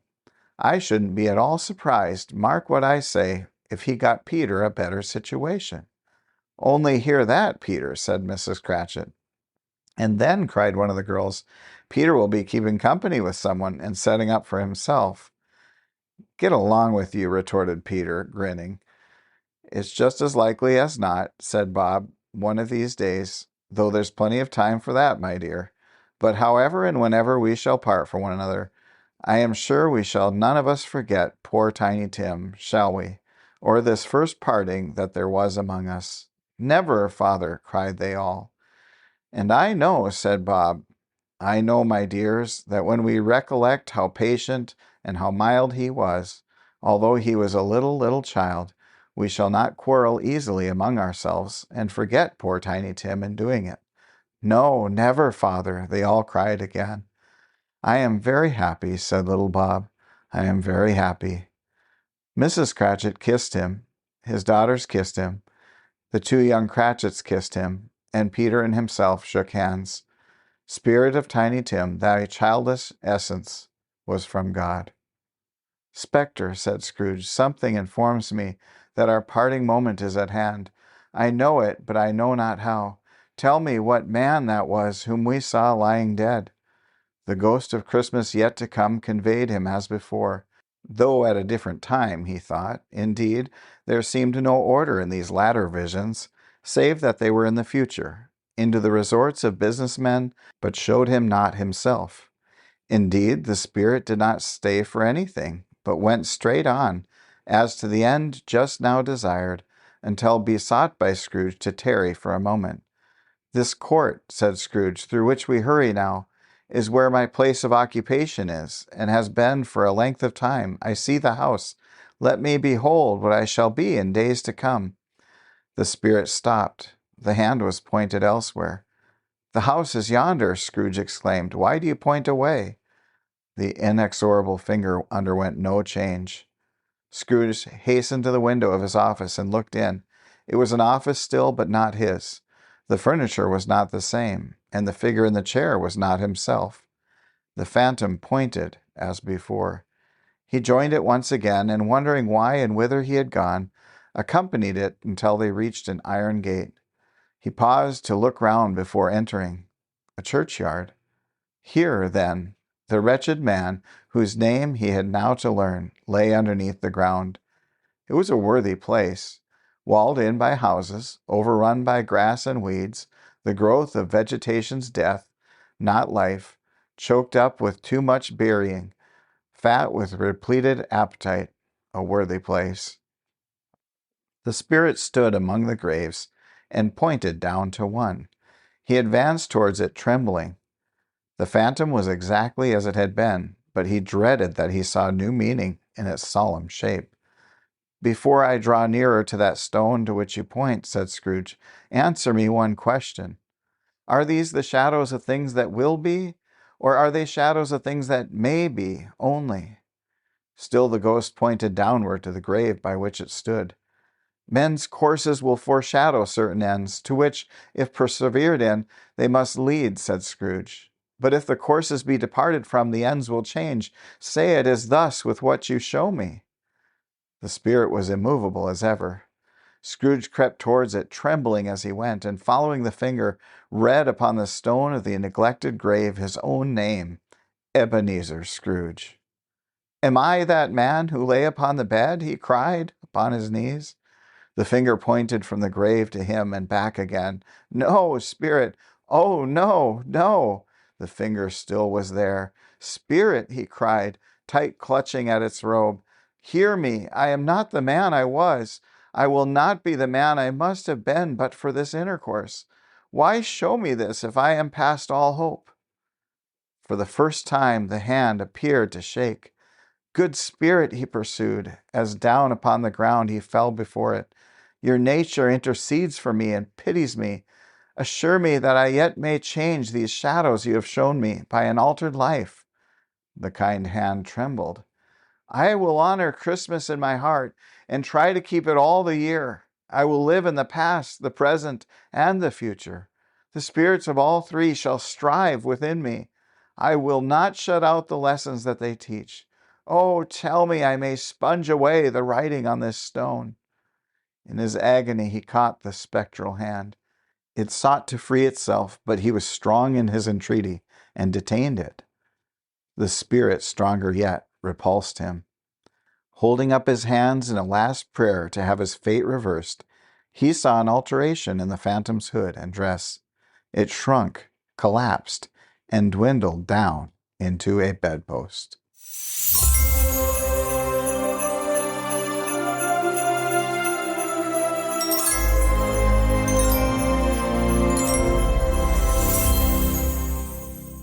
Stave 5. The end of it. Yes, and the bedpost was his own. The bed was his own. The room was his own. Best and happiest of all, the time before him was his own, to make amends in. "I will live in the past, the present, and the future," Scrooge repeated, as he scrambled out of bed.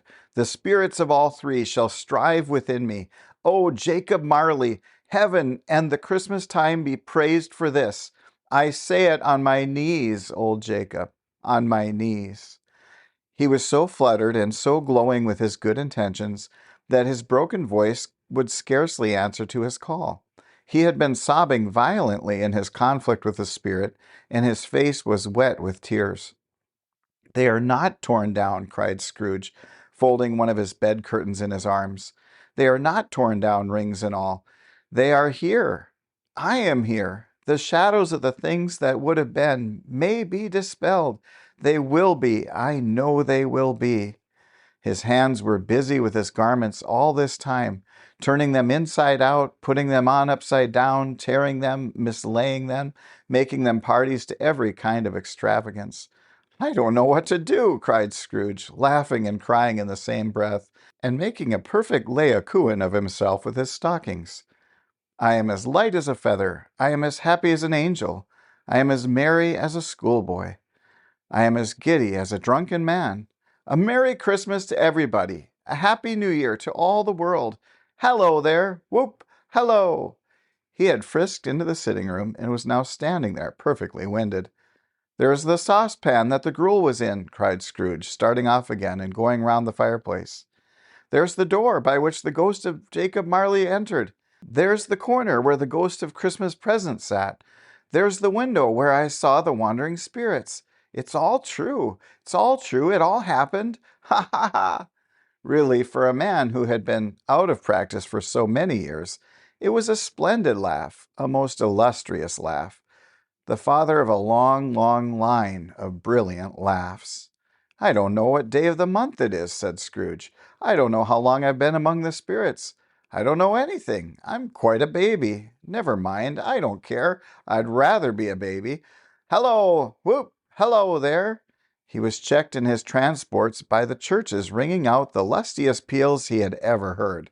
Clash, clang, hammer, ding, dong, bell, bell, ding, dong, hammer, clang, clash. Oh, glorious, glorious. Running to the window, he opened it and put out his head. No fog, no mist.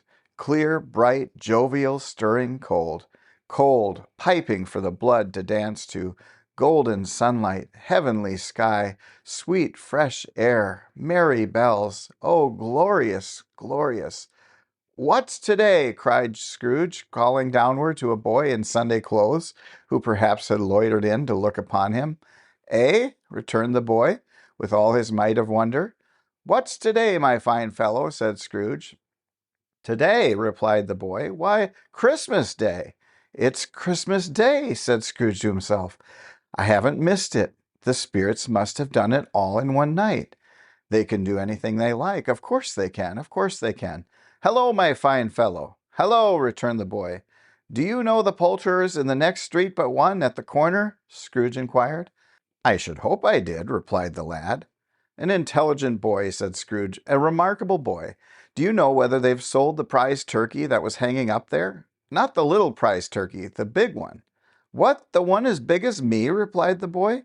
What a delightful boy, said Scrooge. It's a pleasure to talk to him. Yes, my buck. It's hanging there now, replied the boy. Is it? Said Scrooge. Go and buy it. Walker, replied the boy. No, no, said Scrooge. I am in earnest. Go and buy it, and tell him to bring it here, that I may give them the direction where to take it. Come back with the man, and I'll give you a shilling. Come back with him in less than 5 minutes, and I'll give you half a crown. The boy was off like a shot. He must have a steady hand at a trigger who could have got a shot off half so fast. I'll send it to Bob Cratchit's, whispered Scrooge, rubbing his hands and splitting with a laugh. He shan't know who sends it. It's twice the size of Tiny Tim. Joe Miller never made such a joke as sending it to Bob's will be. The hand in which he wrote the address was not a steady one, but write it he did, somehow, and went downstairs to open the street door, ready for the coming of the poulterer's man. As he stood there, waiting his arrival, the knocker caught his eye. I shall love it as long as I live, cried Scrooge, patting it with his hand. I scarcely ever looked at it before. What an honest expression it has in its face. It's a wonderful knocker. Here's the turkey. Hello, Whoop. How are you? Merry Christmas. It was a turkey. He never could have stood upon his legs, that bird. He would have snapped them short off in a minute, like sticks of sealing wax. Why, it's impossible to carry that to Camden Town, said Scrooge. You must have a cab. The chuckle with which he said this, and the chuckle with which he paid for the turkey, and the chuckle with which he paid for the cab, and the chuckle with which he recompensed the boy, were only to be exceeded by the chuckle with which he sat down breathless in his chair again, and chuckled till he cried. Shaving was not an easy task, for his hand continued to shake very much, and shaving requires attention, even when you don't dance while you're at it. But if he had to cut the end of his nose off, he would have put a piece of sticking plaster over it and have been quite satisfied. He dressed himself all in his best, and at last got out into the streets. The people were by this time pouring forth, as he had seen them do with the Ghost of Christmas Present. And walking with his hands behind him, Scrooge regarded every one with a delighted smile. He looked so irresistibly pleasant, in a word, that 3 or 4 good-humored fellows said, Good morning, sir, a Merry Christmas to you. And Scrooge said often afterwards that of all the blithe sounds he had ever heard, those were the blithest in his ears. He had not gone far, when coming on towards him he beheld the portly gentleman, who had walked into his counting-house the day before and said, Scrooge and Marley's, I believe. It sent a pang across his heart to think how this old gentleman would look upon him when they met, but he knew what path lay straight before him, and took it. My dear sir, said Scrooge, quickening his pace and taking the old gentleman by both his hands, how do you do? I hope you succeeded yesterday. It was very kind of you. A Merry Christmas to you, sir. Mr. Scrooge? Yes, said Scrooge, that is my name, and I fear it may not be pleasant to you. Allow me to ask your pardon. And will you have the goodness, here Scrooge whispered in his ear. Lord bless me, cried the gentleman, as if his breath were taken away. My dear Mr. Scrooge, are you serious? If you please, said Scrooge, not a farthing less. A great many back payments are included in it, I assure you. Will you do me that favor? My dear sir, said the other, shaking hands with him, I don't know what to say to such Don't say anything, please, retorted Scrooge. Come and see me. Will you come and see me? I will, cried the old gentleman, and it was clear he meant to. Thank ye, said Scrooge. I am much obliged to you. I thank you 50 times. Bless you.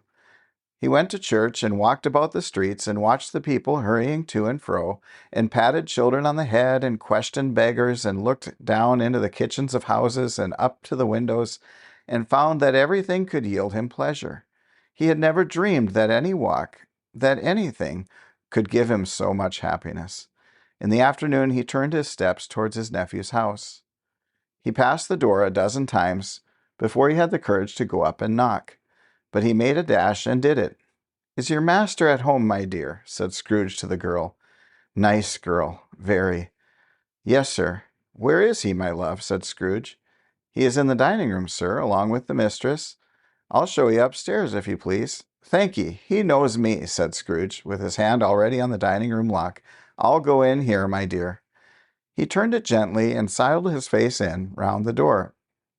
They were looking at the table, which was spread out in great array, for these young housekeepers are always nervous on such points and like to see that everything is right. "Fred," said Scrooge. Dear heart alive, how his niece by marriage started! Scrooge had forgotten for the moment about her sitting in the corner with the footstool, or he wouldn't have done it on any account. "Why, bless my soul!" cried Fred. "Who's that?" "It's I, your Uncle Scrooge. I have come to dinner. Will you let me in, Fred?" "Let him in? It is a mercy he didn't shake his arm off. He was at home in 5 minutes. Nothing could be heartier. His niece looked just the same. So did Topper when he came. So did the plump sister when she came. So did everyone when they came. Wonderful party, wonderful games, wonderful unanimity, wonderful happiness. But he was early at the office next morning. Oh, he was early there. If he could only be there first and catch Bob Cratchit coming late. That was the thing he had set his heart upon. And he did it. Yes, he did it. The clock struck 9. No Bob. A quarter past. No Bob. He was a full 18 minutes and a half behind his time.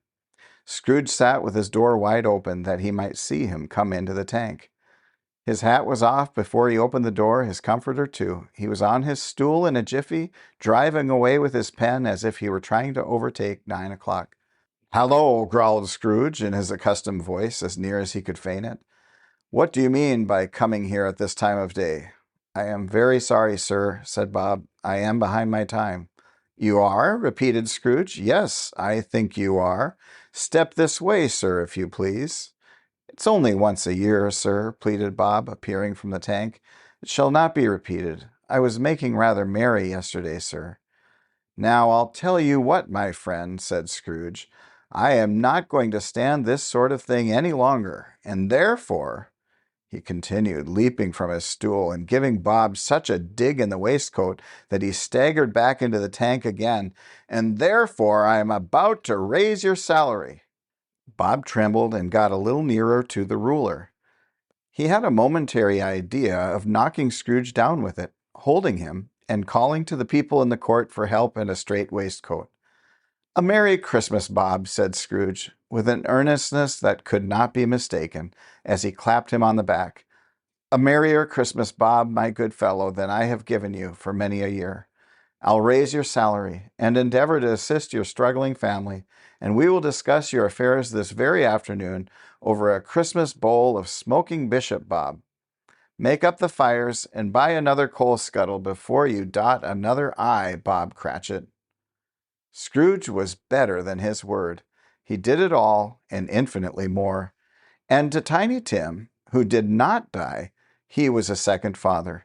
He became as good a friend, as good a master, and as good a man as the good old city knew, or any other good old city, town, or borough in the good old world.